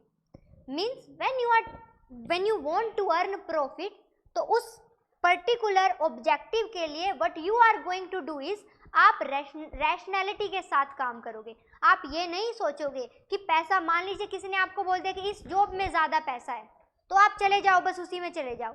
आप यहाँ UPSC का preparation करने आए हो या जो भी आप कर रहे हो, या आप अपने माइंड के हिसाब से कर रहे हो। आप जिस भी तरीके की प्रिपरेशन करोगे, आप जैसे सिलेबस को पढ़ोगे, आप अपनी अप्रोच रखोगे, वो आप किसके बेसिस पे रखोगे? रैशनैलिटी के बेसिस पे। And that rationality is also formal rationality. अब आपका मोटिव क्या है? आपका मोटिव है आईएएस बनना। ऐसे ही बिजनेस का मोटिव क्या होता है? प्रॉफिट अर्न करना। बट दैट प्रॉफिट अर्न करना भी क्या होना चाहिए? लॉजिकल वे से होना चाहिए। इलॉजिकल वे क्या हो सकता है? आप भी पेपर करने बैठो और आप चीटिंग का जुगाड़ लगा के बैठो कहीं से, है ना? सो मान लीजिए आप भी कोई तो अपना विग, जैसे जेपी है अपनी, हाँ अपनी ये जो टोपी है इसके नीचे कुछ लगा के ब्लूटूथ वगैरह सिस्टम वो कर दे, या किसी भी तरीके से। हाँ हाँ, तो बेसिकली इसी तरीके से वो आ सकता है। फाइन, नेक्स्ट इसमें टर्म है सब्सटेंस रैशनैलिटी। इसका मतलब है स्टैंडर्ड और efficient procedure that is adjusted to the cultural values. Substance का मतलब होता है पर्टिकुलर एक फैक्ट बोल सकते हो, पार्टिकल बोल सकते हो, या फिर एक पर्टिकुलर सेक्टर बोल सकते हो। सो फॉर्मल रैशनैलिटी में हमने देखा कि रैशनल थिंकिंग के बेसिस पे आप प्रॉफिट मोटिव को पीछा कर रहे हो। नेक्स्ट, अब मान लीजिए, सपोज करिए कि कोई एक पर्टिकुलर बिजनेस, सपोज कर लीजिए आप कि ई कॉमर्स साइट में जो भी ये बिजनेस है ना, अमेजोन या फ्लिपकार्ट पे, इन पे बहुत पैसा है। बट क्या हर कोई इन्हीं पे जॉब कर रहा है, या हर कोई इन्हीं पे सेलर बना हुआ है? नहीं ना, इसका मतलब जिसको लगता है मेरा एप्टीट्यूड कैसा है वो उसी के बेसिस पे वो बिजनेस करते हैं। फाइन। सब्सटेंस में बेसिकली हम क्या करते हैं, सब्सटेंस में कल्चरल वैल्यूज के साथ आपकी रैशनैलिटी को कनेक्ट किया जाता है। मीन्स आप जो भी डिसीजन लोगे, सपोज मैं वैसे एग्जाम्पल की फॉर्म में बता रही हूँ आपको कि हिंदू कल्चर में, क्योंकि कल्चर रिलीजन की हम बात करने ही वाले हैं, हिंदू कल्चर में बीफ जो है is not considered good to eat. अब आप सब में से मुझे बता दीजिए किस किस को रैशनल लगेगा टू ईट बीफ? रैशनल किस किस को लगेगा? कौन जस्टिफाई करेगा कि हाँ बीफ खाना ठीक है, कि उसमें कोई गलत नहीं है, उसमें कोई बुराई नहीं है? नहीं, बेसिकली क्या है, for the Hindu for in Hindu culture, but I am saying is in Hindu culture beef, eating beef is not considered as good. नहीं समझा जाता ना? फाइन। तो अब मान लीजिए कि कहीं, अब मान लीजिए आप गए हो कहीं फॉरेन कंट्री में इवन उनका बर्गर है उसमें भी बीफ होगा, तो उसमें भी बीफ होगा। अब वहां पे अगर मान लीजिए वहां जाके आप हिंदू ही हो, वहां जाके आप बिजनेस करने लग जाते हो, और बिजनेस आप क्या कर रहे हो, बीफ से रिलेटेड ही कर रहे हो, तो वो तो क्या हो जाएगा आपका फॉर्मल रैशनैलिटी। आपने देखा वहां जाके प्रॉफिट कमाया जा रहा है तो वो इससे कमाया जा रहा है। बट अगर मैं आपको एग्जांपल दूं कि अभी ब्रिटेन का जो उनका वहां पे जो प्राइम मिनिस्टर बनने का अभी जो रेस है ना, उसमें ऋषि सुनक जो है, उनका नेम भी आ रहा है, वो क्या है, इंडियन ओरिजिन के हैं, और उनके बारे में ये बात चल रही है कि क्योंकि वो इंडियन ओरिजिन के हैं that means he consider himself as Hindu, और वो बीफ नहीं खाते हैं, वहां पे नॉनवेज खाते होंगे बट बीफ नहीं खाते हैं। अब मान लीजिए ऐसे एग्जाम्पल दूं, अब वो वहां जाके भी अपने कल्चरल वैल्यूज को लेके चल रहे हैं, तो उसे क्या बोलेंगे, सब्सटेंस रैशनैलिटी। एग्जाम्पल आप अपने समझने के लिए लिख लीजिए, Rishi Sunak not eating beef, not eating beef.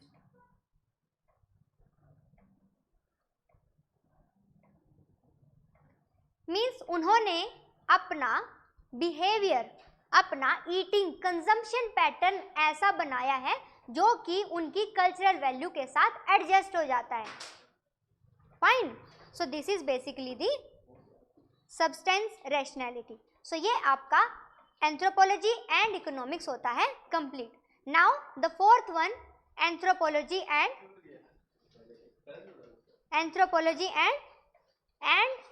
Psychology. अब कुछ इसको साइकोलॉजी बोलते हैं, कुछ इसको साइकोलॉजी बोलते हैं, तो इट्स बेसिकली साइकोलॉजी।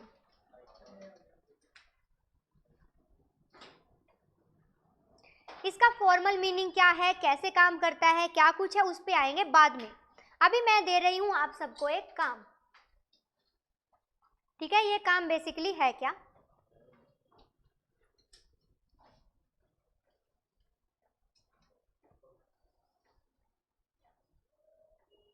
ये पिक्चर साफ दिख रही है ना? मुझे तो थोड़ा ब्लरी दिख रही है, आपको सही दिख रही है? एक सेकेंड, इससे छोटा नहीं होगा।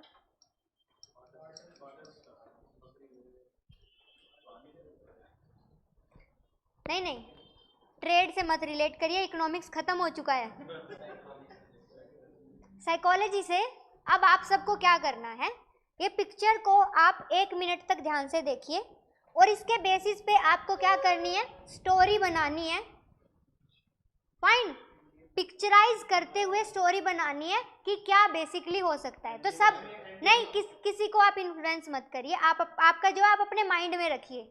तो ऑनलाइन में आप यहाँ चैट में थोड़ा सा हल्का सा डिस्क्रिप्शन करके लिख दोगे, ऑफलाइन में आप मुझे यहाँ पे बताओगे। अभी आप 30 सेकंड का या 1 मिनट का टाइम मैं दे रही हूँ, उसके बाद मैं जिससे पूछूं वो बताएगा।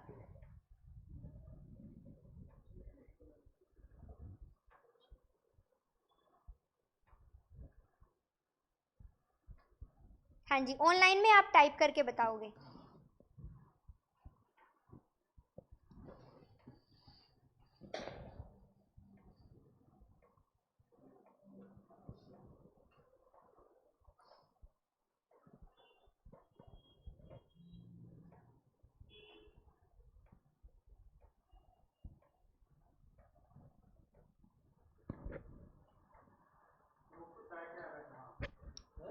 मैं ये देखना चाहती हूँ कि आप में से कौन कौन हर एक पर्टिकुलर एस्पेक्ट को इंक्लूड कर पाएगा या नहीं। इसको थोड़ा साइड करूँ क्या? बोलना तो चाहते हो बट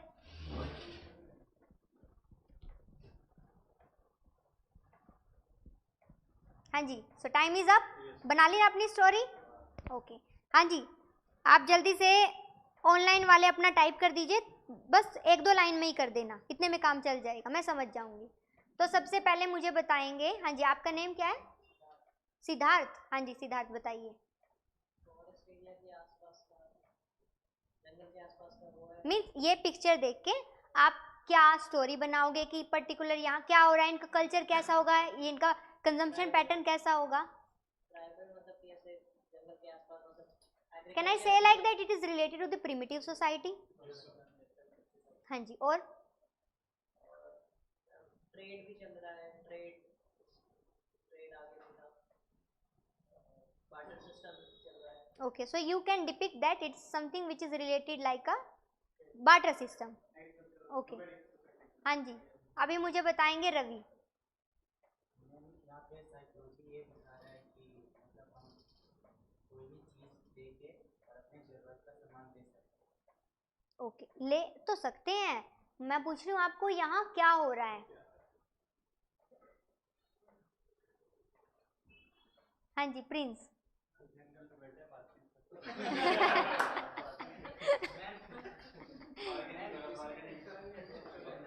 वेरी गुड शिवांग।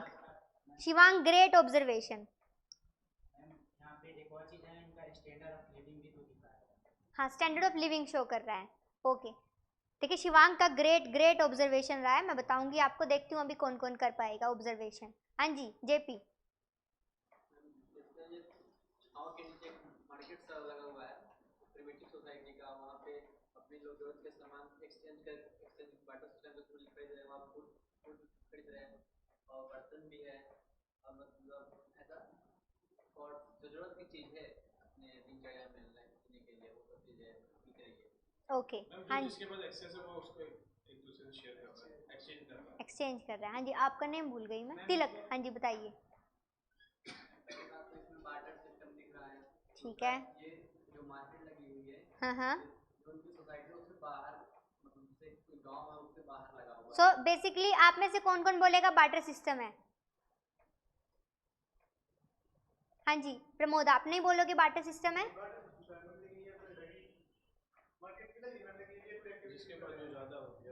तो it's a kind of trade, it's a kind of trade activity. हाँ जी वरुण कुछ ऐड करना चाहोगे? Domestication of animal, very good. So क्या आप सबने ये देखा कि इनके क्लोथिंग कैसा है इनका? क्या ये नहीं लग रहा आपको कि इन्होंने जो एनिमल स्किन है उसके क्लोथ्स पहने हुए हैं? सो वहाँ पे डोमेस्टिकेशन ऑफ एनिमल हो रहा है। मीन्स आपको क्या करना था, आपको अपने साइकोलॉजिकल फैक्ट के हिसाब से, मीन्स अब देखिए एंथ्रोपोलॉजी क्या करती है, एंथ्रोपोलॉजी डायरेक्ट बता देती है यहाँ क्या क्या कैसे कैसे हो रहा था।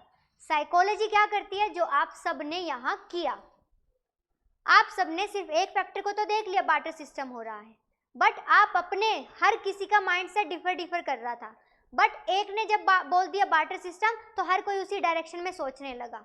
एक दो ने अलग सोचा, उसके बावजूद बाकी सब ने सेम सोचा। तो साइकोलॉजी क्या करती है, पहली बात तो साइकोलॉजी फर्स्ट गो में जो दिख गया उसी के बेसिस पे, means psychology is something which is related with your observation.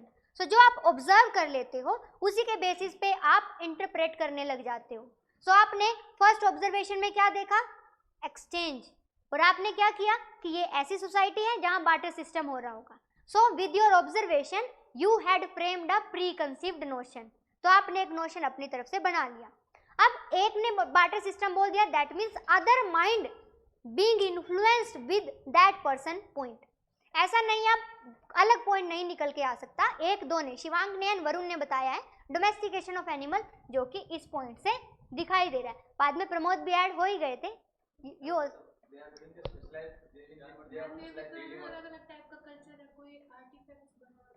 नहीं, देखिए एक पर्टिकुलर इकोनॉमी में डिफरेंट फैक्ट तो चलेंगे। एक पर्टिकुलर सोसाइटी में कैटल्स भी हैं। अभी देखिए ये गोट वाला, ये भी क्या किया जा रहा है, एक्सचेंज किया जा रहा है। सो वो अरे नहीं, वो चल नहीं पाया है ना, इसके पास ये है, ये इसको देगा और इससे ये लेगा।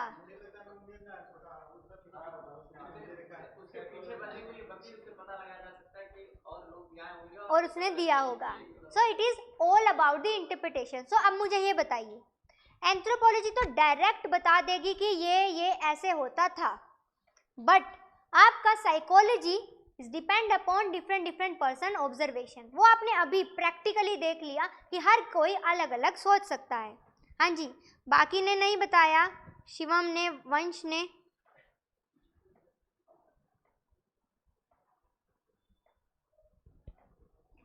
अभी नेक्स्ट देखिए, उसके बाद ही बताऊंगी। यहाँ से अब यहाँ इसको इंटरप्रेट करिए। देखिए पर्टिकुलर फैक्टर, हर कोई फैक्टर होना चाहिए।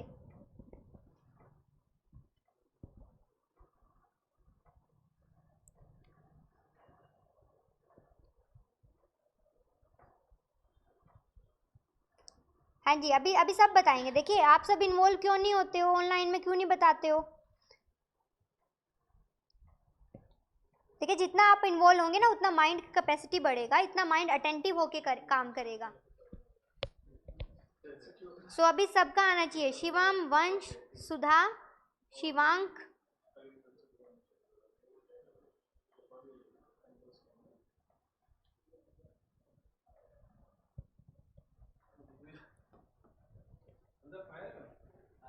हाँ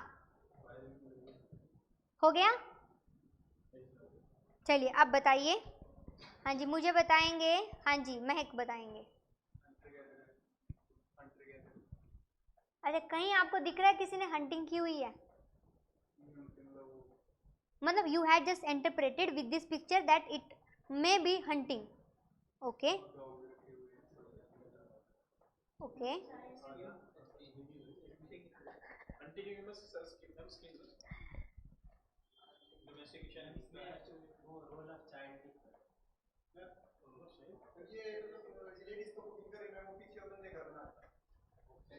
तो ये कैसे फैमिली बन गई है, मतलब ये अलग अलग है, फैमिली बना ली उन्होंने। वुड यू से कि एक कम्युनिटी का अब नहीं, अब ये कम्युनिटी तो बन रही है, अब ये सिविलाइज्ड होने की ट्रांसफॉर्मेशन में आ रहे हैं। एंथ्रोपोलॉजी तो बता देगा कि ये सिविलाइज होने के उसमें आ रहे हैं, बट ओके सिविलाइज का मतलब है पहले इन्हें कुछ नहीं करना आता था, अब जिस पर्सन का रोल है खाना बनाने का वो खाना बना रहा है, मीन्स वर्क डिस्ट्रीब्यूशन हो रहा है।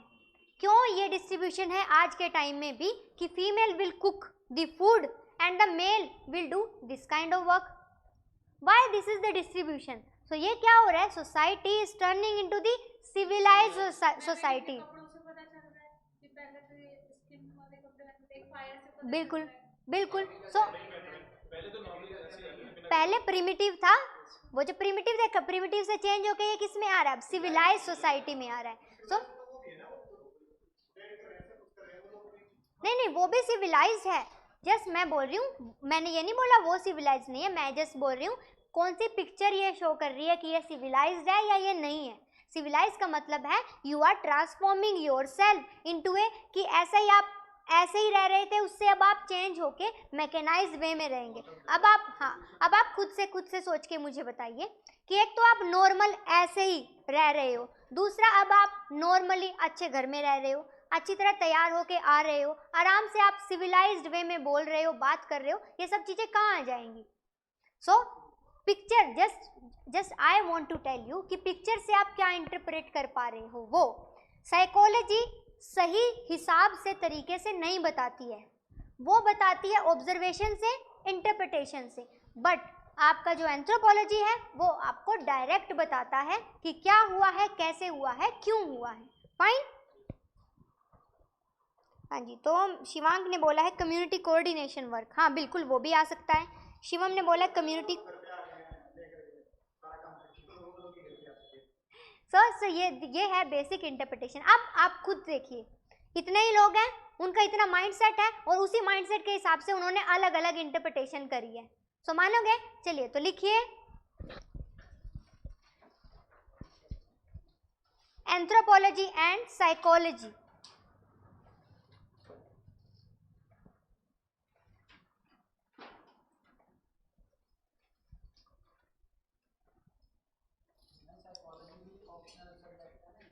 हाँ, ये भी एक ऑप्शनल सब्जेक्ट है। नहीं, साइकोलॉजी में जस्ट माइंड कोग्निटिव जो मेंटल रिलेटेड थिंग्स हैं उनके बारे में पढ़ा जाता है। पता क्या बोला जाता है? देखिए ऐसे बोलना नहीं चाहिए, बट ये बोला जाता है।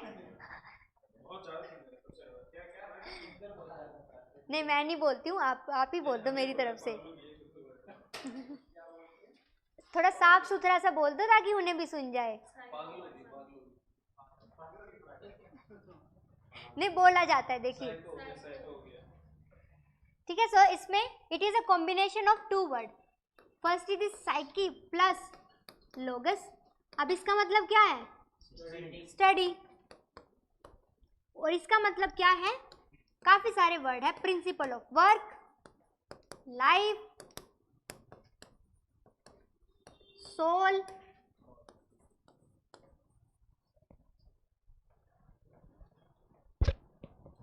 psyche means principle of work, life, soul.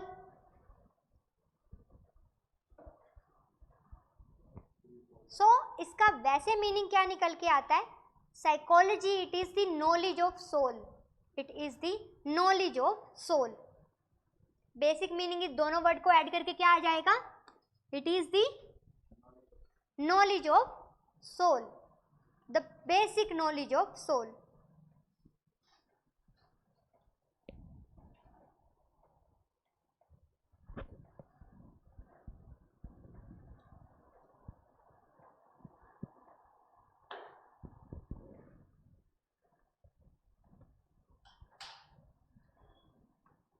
लिखिए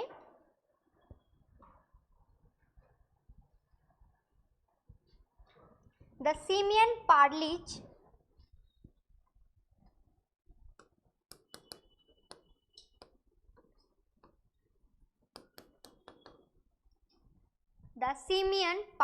पार्लिज, टी साइलेंट रहता है इसमें, पार्लिज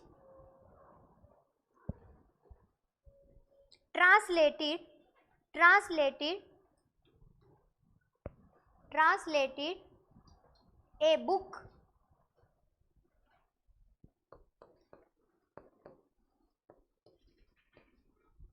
a new method of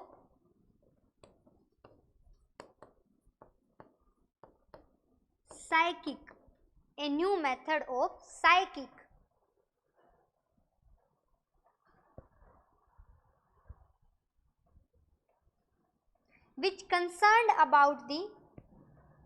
which concerned about the science or science which concerned about the science or study of the mind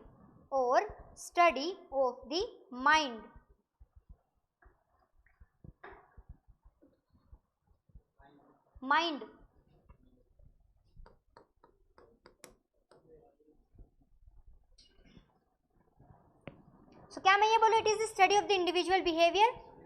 अभी आपने क्या किया देखो, इसमें आपने ये कैसे बिहेव कर रही है, ये कैसे बिहेव कर रहे हैं, वो कैसे बिहेव कर रहे हैं, आपने यही तो स्टडी किया ना।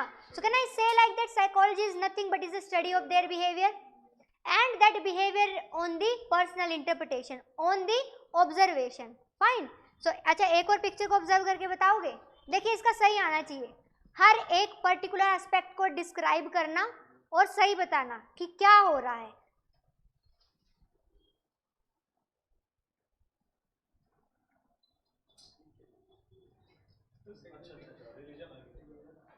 देखिए इसके लिए मैं 1 मिनट दे रही हूँ, इंटरप्रिटेशन सही निकल के आनी चाहिए। हाँ जी, ऑनलाइन में भी सब बताएंगे।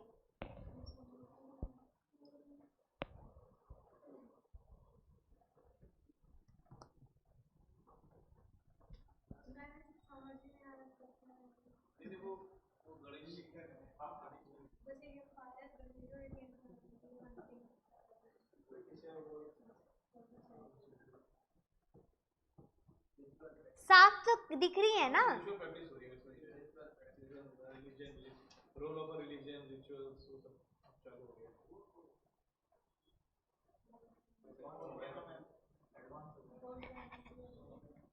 वोल्केनो भी हो रहा है।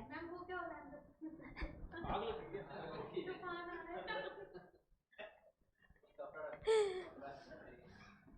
मतलब ये कि कुछ प्रॉब्लम आ रही है इसलिए वो सारा डिपेंडेंट उस पे होगा।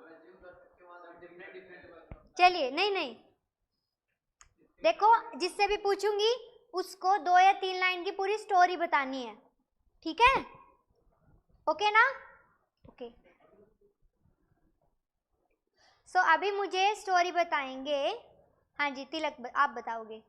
और ऑनलाइन में स्टोरी मैं पूछ रही हूँ, ऑनलाइन में मुझे बताएंगे वंश। चलिए हाँ जी बताइए। पहले एक किसकी बात हो रही है? कम्युनिटी की।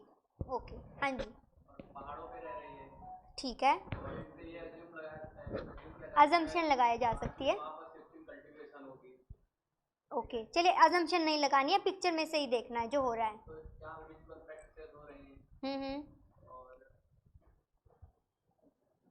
मतलब एक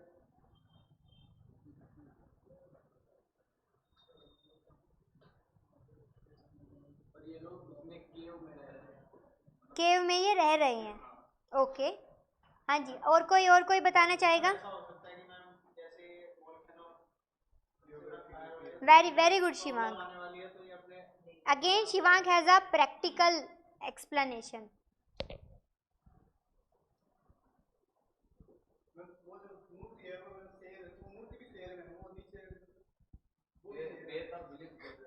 faith and believe, that means ritual practice हो रहा है वो दिख रहा है। फायर यहाँ पे यूज हो रहा है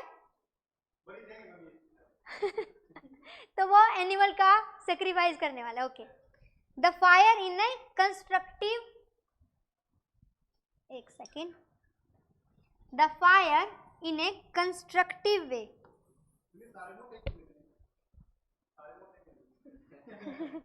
क्योंकि इनका कल्चर है, ये पतली है ये भी पतली है, ठीक है। नेक्स्ट, फायर का फर्स्ट रोल, फायर का सेकंड रोल, फायर का थर्ड रोल। केव में भी फायर लगी हुई है, इधर भी ये फायर है, वोल्केनो से जो फायर निकल रही है। इट मीन्स कि फायर का 3 रोल दिखाए गए। यहाँ पे क्या बोलोगे? कंस्ट्रक्शन है, सेफ है और ये यूज के लिए की गई है। यहाँ पे क्या बोलोगे? अनकंट्रोलेबल है and this is the most harmful.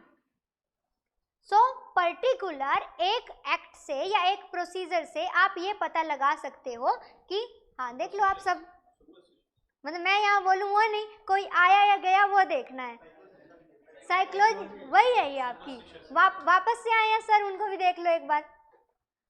Sir आप जब भी आते हो और जाते हो ना तो भी पीछे मुड़ मुड़ के देखते हैं। हाँ अच्छा सच में? अच्छा सो ये बेसिकली क्या है कि ये एक तो कंस्ट्रक्शन रोल दिखाया गया है कि एक ही पिक्चर में 3 रोल आ गए हैं। दूसरा यहाँ पे लग रहा है कि ये कल्चर को भी प्रैक्टिस कर रहे हैं। यहाँ पे लग रहा है कि ये क्या लगा रही है? ट्रीज लगा रही है।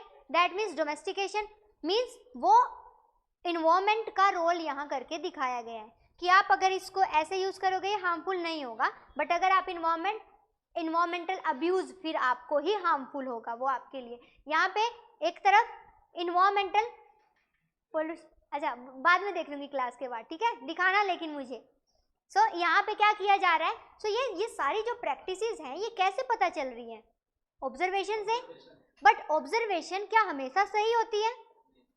क्या हो कि यहाँ आग ना लगी हो और अंदर एक ऐसा लालटेन हो जिसकी वजह से आपको ऐसा लग रहा हो कि आग लगी है। जैसे मैम ये जो आप बोल रहे हैं पेड़ लगा रहे हैं, ऐसा लग रहा है 2 औरतें गले मिल रही हैं, कपड़े सिल रहे हैं। So it's all about the interpretation, it's all about the observation. So psychology क्या ये एक एब्स्ट्रैक्ट और क्या ये एक बहुत ही एक्यूरेट स्टडी है? It is not the accurate study. But क्या देखो एंथ्रोपोलॉजी भी यही स्टडी करेगी, यही करेगी ना। बट वो कैसे इसको स्टडी करेगी? वो इसको स्टडी करेगी फैक्ट्स एंड फिगर के साथ, वो इसको स्टडी करेगी फील्ड डेटा के साथ। यहाँ जाएंगे, हाँ जी, कोई भी जा सकता है, यहाँ पे सिद्धार्थ जा सकते हैं, तिलक जा सकते हैं, कोई भी जा सकते हैं, जाएंगे और इनसे बात करेंगे, इनसे डेटा निकालेंगे, इनसे पूछेंगे एक्चुअली में आग लगी है, अंदर लालटेन है, आप यहाँ पे कपड़े सिलाई कर रहे हो या फिर आप एक्चुअली में पेड़ लगा रहे हो, आप क्या कर रहे हो? आप कोई रिचुअल परफॉर्म कर रहे हो या आप डर के, उस आग से डर के यहाँ पे भगवान से प्रार्थना कर रहे हो कि भगवान बचा ले? सो ये क्या किया जाएगा? एंथ्रोपोलॉजी में एक्चुअल स्टडी की जाएगी। Is it clear? हाँ जी। सो ये तो मतलब अगर कभी चांस मिले ना, वैसे तो चांस मिलेगा ही, जब IAS ऑफिसर बन जाओगे फिर लवासना में जाओगे, वहाँ पे फील्ड स्टडी करवाई जाती है, एक पर्टिकुलर विलेज दे दिया जाता है और फिर IFS में नहीं मिलेगा, ठीक है? सो पर्टिकुलर विलेज दे दिया जाता है, वहाँ जाके ना आपको एक्चुअली में उन लोगों के साथ रहना पड़ता है थोड़े दिन, उनकी पूरी स्टडी करके आनी पड़ती है। So that's also a kind of anthropology. Fine. So क्योंकि आपको रिसर्च मेथड पता होंगे तो आप आराम से उनसे सारी इन्फॉर्मेशन निकलवा लोगे कि उनके कौन सी तिजोरी में किस तहखाने में कितना पैसा दबाया हुआ है। ओके, सो लिखिए next.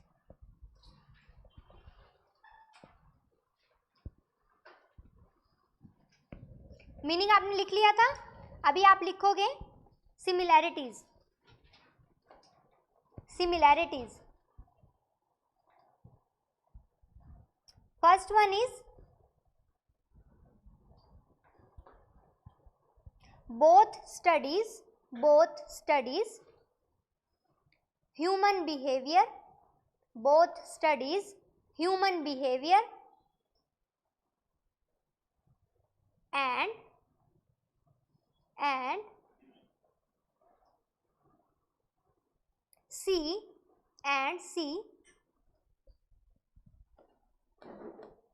and see how humans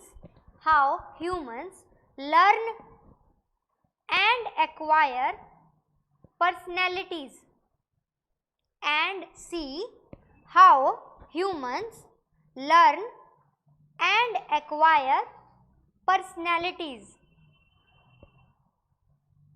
second लिखिए help in understanding the culture, help in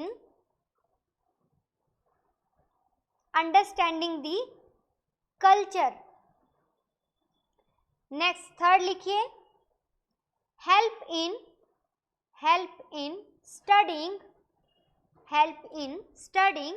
the human instincts,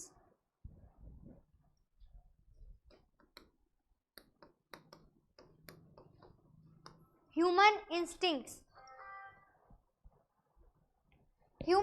instincts का मतलब क्या होता है? इसका मतलब होता है कि आप रिलेटेड टू दी ह्यूमन, कि उनका बिहेवियर कैसा है, वो क्या सोचते हैं, कैसे सोचते हैं, पर्टिकुलर उनकी मान लीजिए उनकी फीलिंग्स क्या है।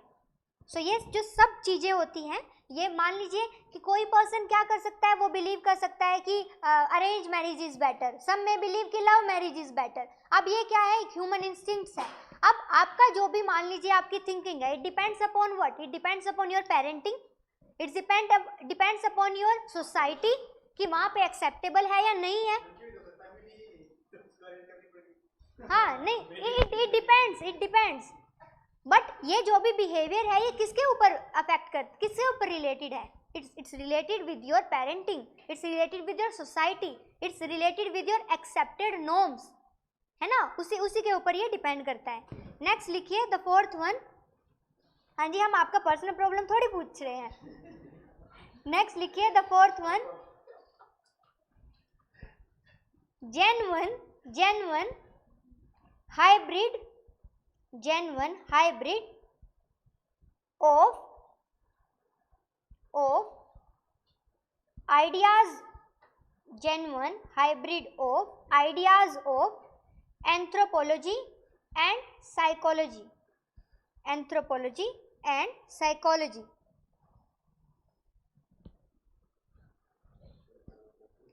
सो जो हम अभी हमने ये क्या है कि हम अगर कल्चरल पर्सनैलिटी की बात कर रहे हैं तो हम बात कर रहे हैं क्या कि यहाँ पे एंथ्रोपोलॉजी एंड साइकोलॉजी उनका एक क्या है? It's a genuine hybrid. कि अगर हम किसी की पर्सनैलिटी की बात करें तो उस पर्सनैलिटी में एंथ्रोपोलॉजी एस्पेक्ट भी है और साइकोलॉजिकल एस्पेक्ट भी है. Fine. So this is the similarity between anthropology and psychology. Next आ जाइए डिफरेंसेस.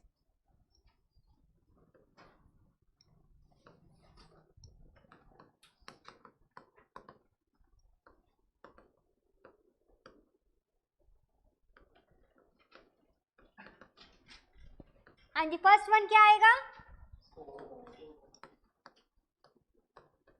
एंथ्रो का स्कोप क्या होगा? वाइडर.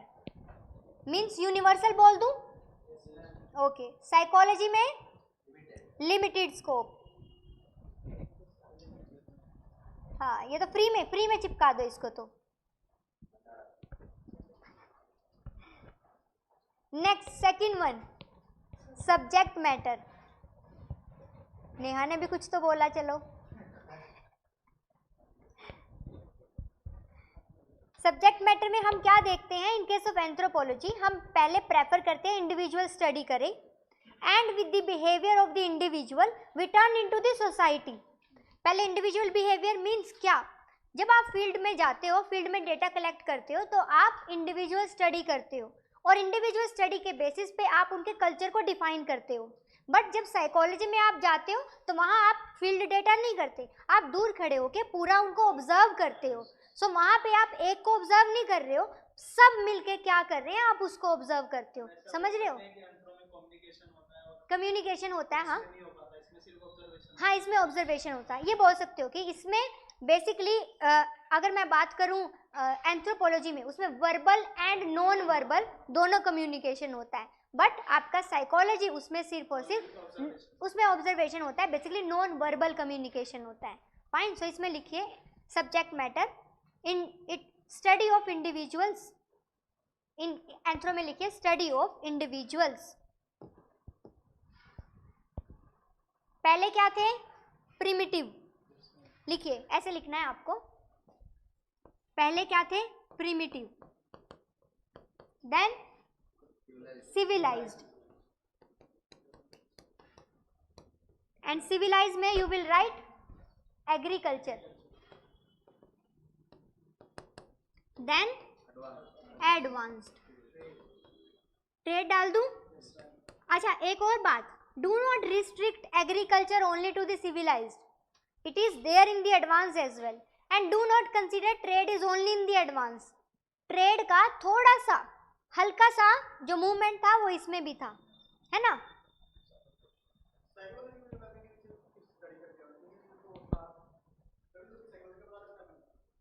नहीं, हम यहाँ पे एज ए सब्जेक्ट ले रहे हैं. आप साइकोलॉजी प्रैक्टिस को ले रहे हो कि एक जो पर्सन होता है वो किसी की, मान लीजिए कि कोई डिप्रेस हो रहा है या कुछ किसी को कोई प्रॉब्लम हो रही है, तो उसकी हम पर्सन की साइकोलॉजिकल स्टडी कर रहे हैं.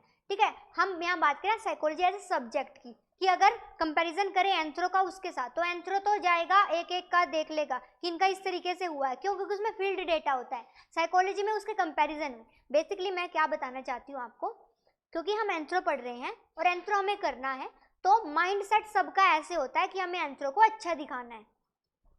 और साइकोलॉजी, ये सोशियोलॉजी, पॉलिटिकल साइंस, इकोनॉमिक्स, इनको ऐसे दिखाना है कि माना एंथ्रो ने अपनी चीजें उन्हीं से उठाई है, बट उनसे उठा के एंथ्रो उनसे बेहतर बन गया है. समझ रहे हो? अप्रोच ये है हमारी. नहीं, हाँ, अभी देखो ना मैं क्या लिखवाऊंगी इसमें. लिखिए it consider individual in the psychology. It consider individual and society as equally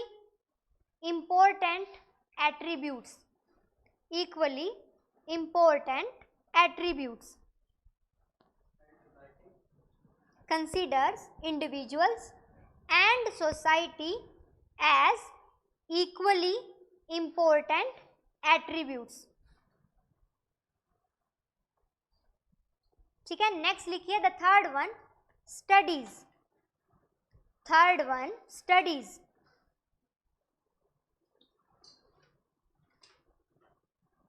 लिखिए ट्रांसफॉर्मेशन ऑफ. ये क्या स्टडी करता है? Basically it it studies the transformation of socio-cultural facts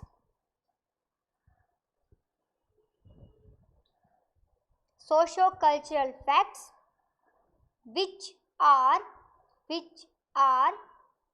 not facilitated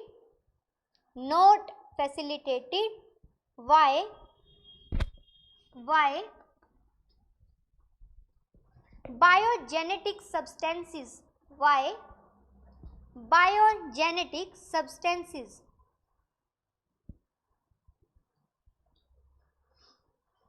Okay, next लिखिए in this psychology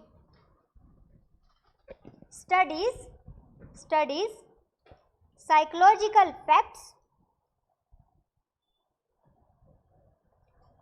more in relation to biological facts.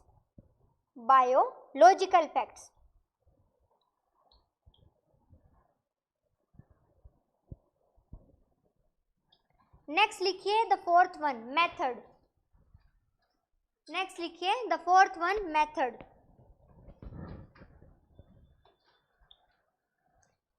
conducts experiments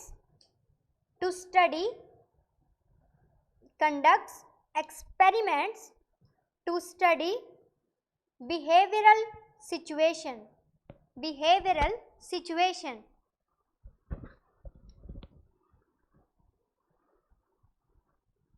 next psychology में लिखिए conducts controlled experiments.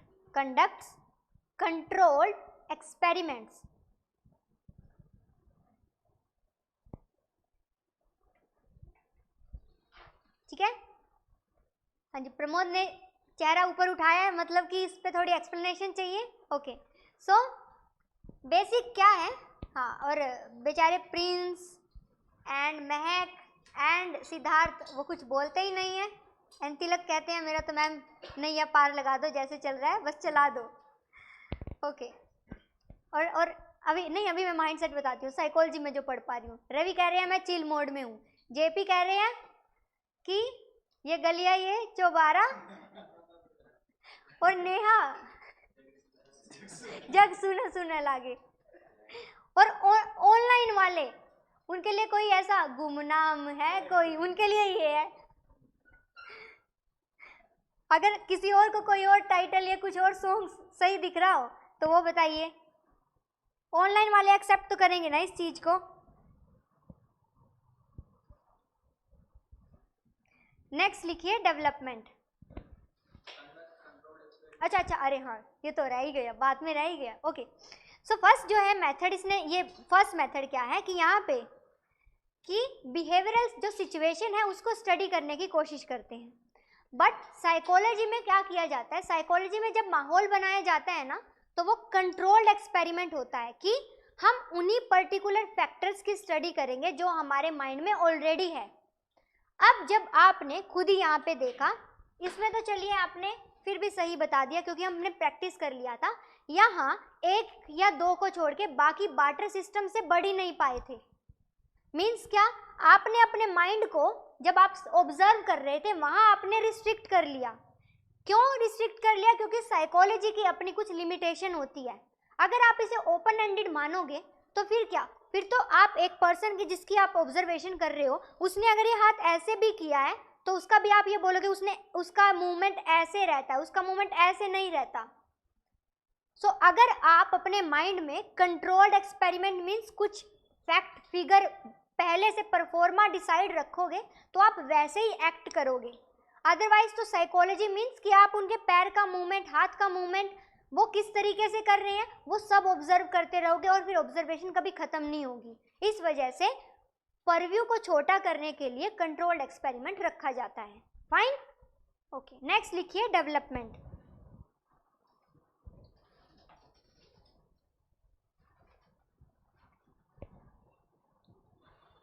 Development में लिखिए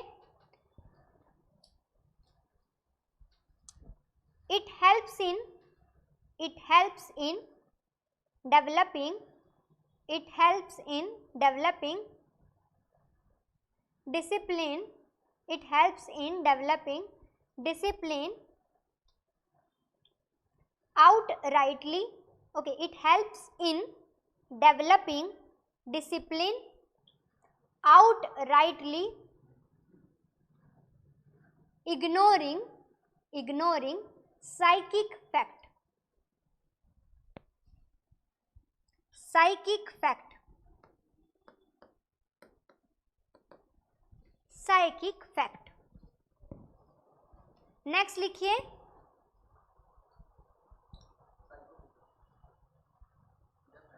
हाँ जी, psychology की जगह पे it helps in developing, it helps in developing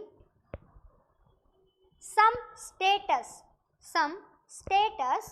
to social facts, some status to social facts.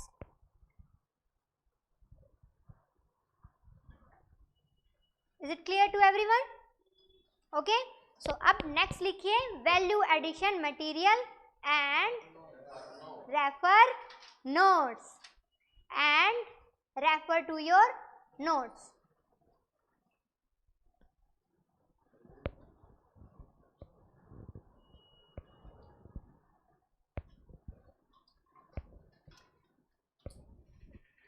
देखिए आप ना अपने वैल्यू एडिशन मटेरियल को, जब मैं आपको बताऊं कल की क्लास में ना, मैं आपका मतलब कल की क्लास में ये जो मेजर थे ना, कल हमने 2 किए थे, एंथ्रोपोलॉजी हिस्ट्री, एंथ्रोपोलॉजी सोशियोलॉजी, आज हमने किया इकोनॉमी एंड साइकोलॉजी। अभी हमारे 4 और बचते हैं, बट वो 4 है ना, वो बहुत छोटे छोटे से हैं, उनका इतना ज़्यादा रिलेशन है नहीं। तो कल की क्लास में हम बाकी के 4 करके, क्योंकि टोटल 8 करने हैं, लॉ करना है एक हमने करना है पॉलिटिकल साइंस, एक करना है लाइफ साइंसेज, एक करना है मेडिसिन। तो ये 4 कर लेंगे, उसके बाद मैं आपको बताऊंगी लास्ट के 30 मिनट में कि आपको आंसर कैसे लिखना है। क्योंकि कल क्या है, फ्राइडे, एंड सैटरडे को क्या करना है, आंसर राइटिंग। तो अभी ना आप अपने माइंड को लोड मत करना, वैल्यू एडिशन मटेरियल मैं with the passage of time आपको यूज करना सिखा दूंगी कि वो कहाँ यूज करना है, कंक्लूजन में यूज करना है क्या, वो आपको आपके लाइक इंट्रो में यूज करना है क्या, बॉडी में यूज करना है, कहाँ यूज करना है, वो मैं आपको सिखा दूंगी। बट उसके लिए देखिए आप जल्दी से अपना नंबर इनरोल करवा लेना, तो फिर आपका जो मैं ग्रुप बनाऊंगी उसमें मैं नंबर ऐड कर दूंगी, और उसके साथ ही मतलब वो मुझे ऐड करके दे देंगे, तो उसके साथ ही मैं उसमें आपका मटेरियल डाल दूंगी। मोस्ट प्रोबेबली जितना उन्होंने ग्रुप बना दिया है, जितना का इनरोल हो गया उनका ग्रुप आज बन जाएगा, फर्स्ट पेपर के मैं आज ही डाल दूंगी। फाइन। सो अब बेसिकली इसमें आप ये देखिए, कल का क्लास इंपॉर्टेंट होने वाला है, प्लीज कल कोई भी मिस मत करना, क्योंकि कल मैं आपको आंसर राइटिंग की डिटेल्स देने वाली हूँ कि परफॉर्मा कैसा रहने वाला है। एक बार परफॉर्मा माइंड में छप गया तो फिर आप कोई बहुत बड़ी बात नहीं है, फर्स्ट बारी हर कोई गंदा आंसर लिखता है, और यूपीएससी के पेपर में तो लास्ट में जाके भी सब गंदा आंसर ही लिखते हैं। बस आपको क्या करना है, कम बुरा लिखना है, कम गंदा लिखना है आपको, तो ये आपको ट्राई करना है, ठीक है। यही कितना बजे है, हु सेड फ्राइडे सैटरडे को होता है, नहीं वो फिर आगे पीछे हो जाएगा, या तो फिर हमें वो तो आपको ऐप के थ्रू नोटिफिकेशन मिल जाएगा ना। मॉर्निंग में कितने बजे, अच्छा 8 बजे तो हमारा क्लास रहता है जीएस का, आपका नहीं है कोई क्लास कल मॉर्निंग में, चलिए वो कोई बात नहीं, वो मैं कल एनसीईआरटी नहीं है, हाँ तो फिर हम कल एनसीईआरटी के टाइम पे रख लेंगे 12:30, ठीक है ना, है क्या एनसीईआरटी। हाँ तो प्रिंस क्या इशारा कर रहे थे,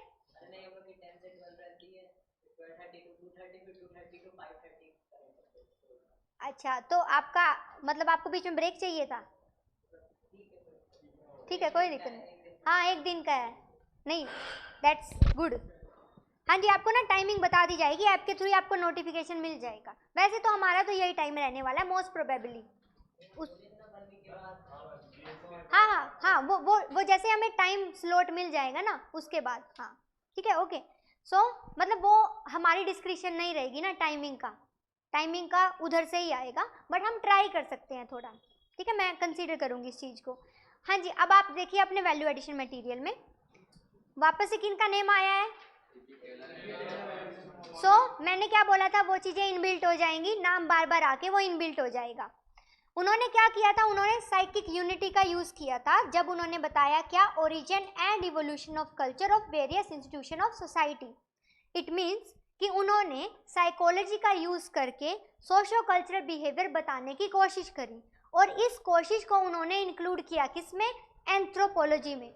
अब अगर या तो मुझे कंक्लूजन में डालना हो या तो मुझे इंट्रो में डालना हो, तो ये स्टेटमेंट उठाऊं और उधर डाल दूं, और एकदम अच्छे तरीके से पता चल जाएगा एग्जामिनर को कि बच्चे को पता है, ठीक है। नेक्स्ट, फ्रेंच बायोस जो है, ये बेसिकली क्या है, ही इज द पर्सन जिन्होंने क्या बताया था कि एंथ्रोपोलॉजी की ब्रांचेस क्या क्या होती है। जो हमने फर्स्ट क्लास में 4 ब्रांचेस करे थे ना, biological, socio cultural, linguistic, archaeology. ये पर्टिकुलर जो भी हमने ब्रांचेस करी थी, ये डिस्टिंक्शन किसने दिया था? फ्रेंच बायोस ने दिया था। अब जब हम हमारा 1.3 यूनिट स्टार्ट करेंगे ना, जिसमें हम देखेंगे स्कोप एंड रेलिवेंस क्या है, वो स्कोप एंड रेलिवेंस हम बेसिकली उसमें इन्हीं का हम कॉन्ट्रीब्यूशन देखेंगे। फाइन। जब उन्होंने ये कॉन्ट्रीब्यूशन दिया, ब्रांचेस का डिस्टिंक्शन दिया, उसमें इन्होंने बताया कि किस तरीके से जो ब्रांचेस होती हैं वो एक पर्टिकुलर एम्ब्रेला टर्म से निकली हैं। अब क्योंकि ये एम्ब्रेला टर्म से निकली हैं तो ये कनेक्टेड है। अब सोशो कल्चर में साइकोलॉजी को भी डाल सकते हो ना, इस वजह से वो बोल रहे हैं कि ये कंट्रीब्यूशन उन्हीं की हेल्प से दिया गया है। नेक्स्ट आता है कल्चर पर्सनैलिटी स्कूल। इसमें लिखिए, इसके यहाँ इसे अपने नोट्स में ही लिखिए, ब्रैकेट में provisional. Bye the word provisional I mean, अगर किसी पर्सन से याद हो जाता है तो वो पर्सन याद कर लेना।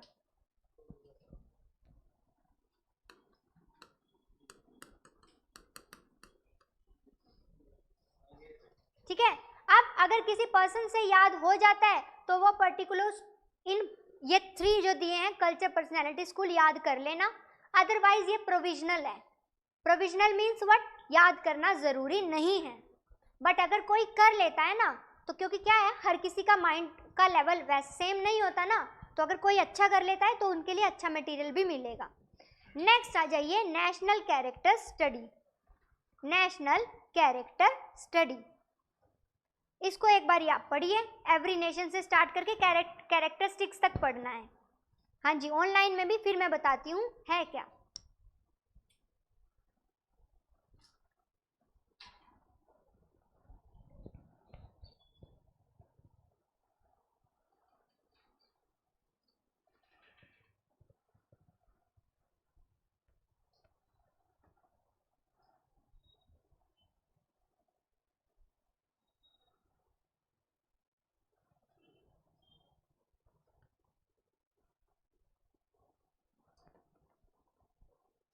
मीन्स क्या इंटरप्रेट करोगे आप इससे?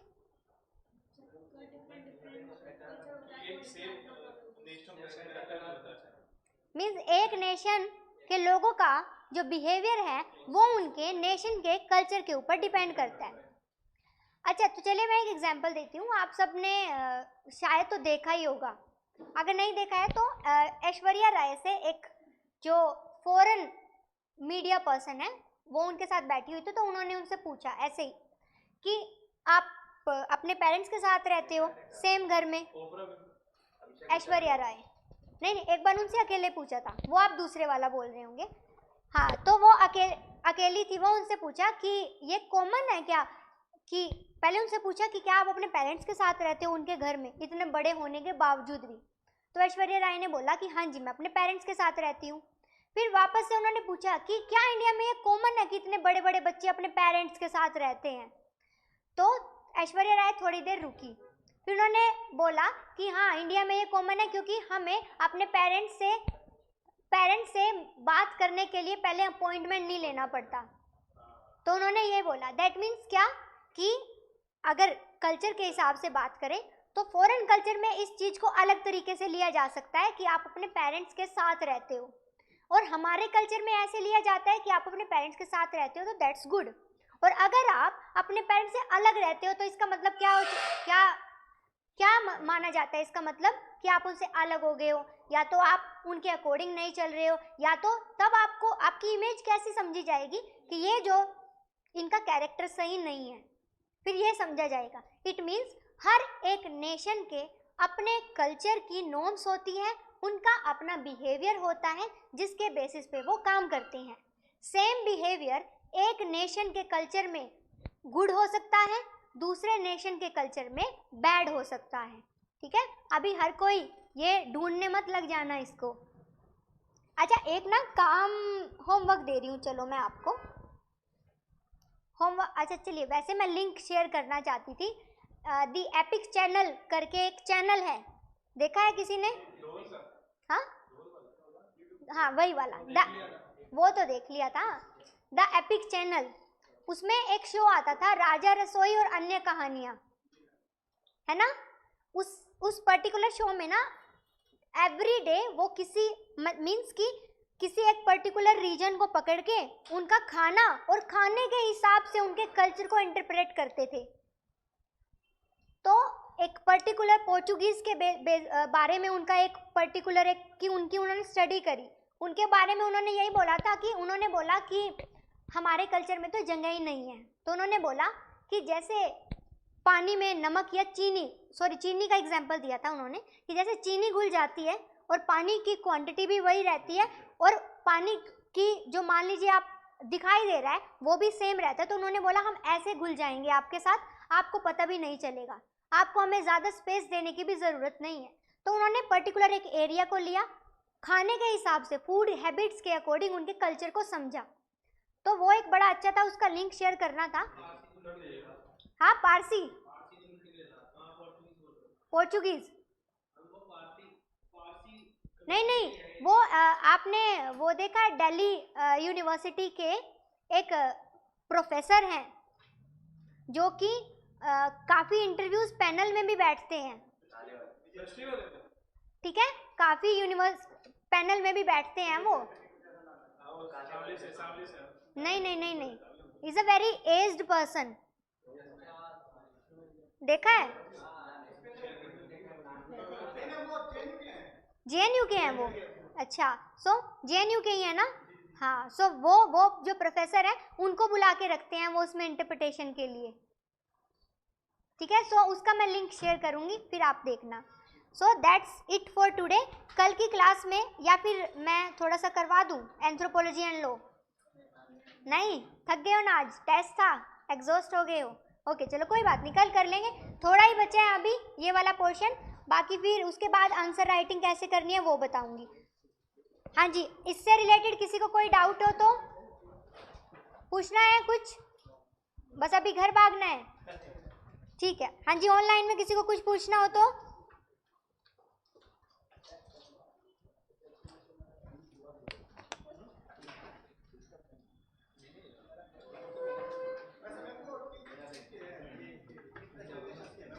किसके है ना? हाँ, इंटरनेशनल रिलेशन के प्रोफेसर हैं, उसमें भी आ जाते हैं। और उसमें भी एपिक चैनल में भी कई सारे शो में आते थे वो। एक और होता था ना उसमें, रक्त वाला, कई सारी सीरीज चलती थी, रक्त वाला सीरीज।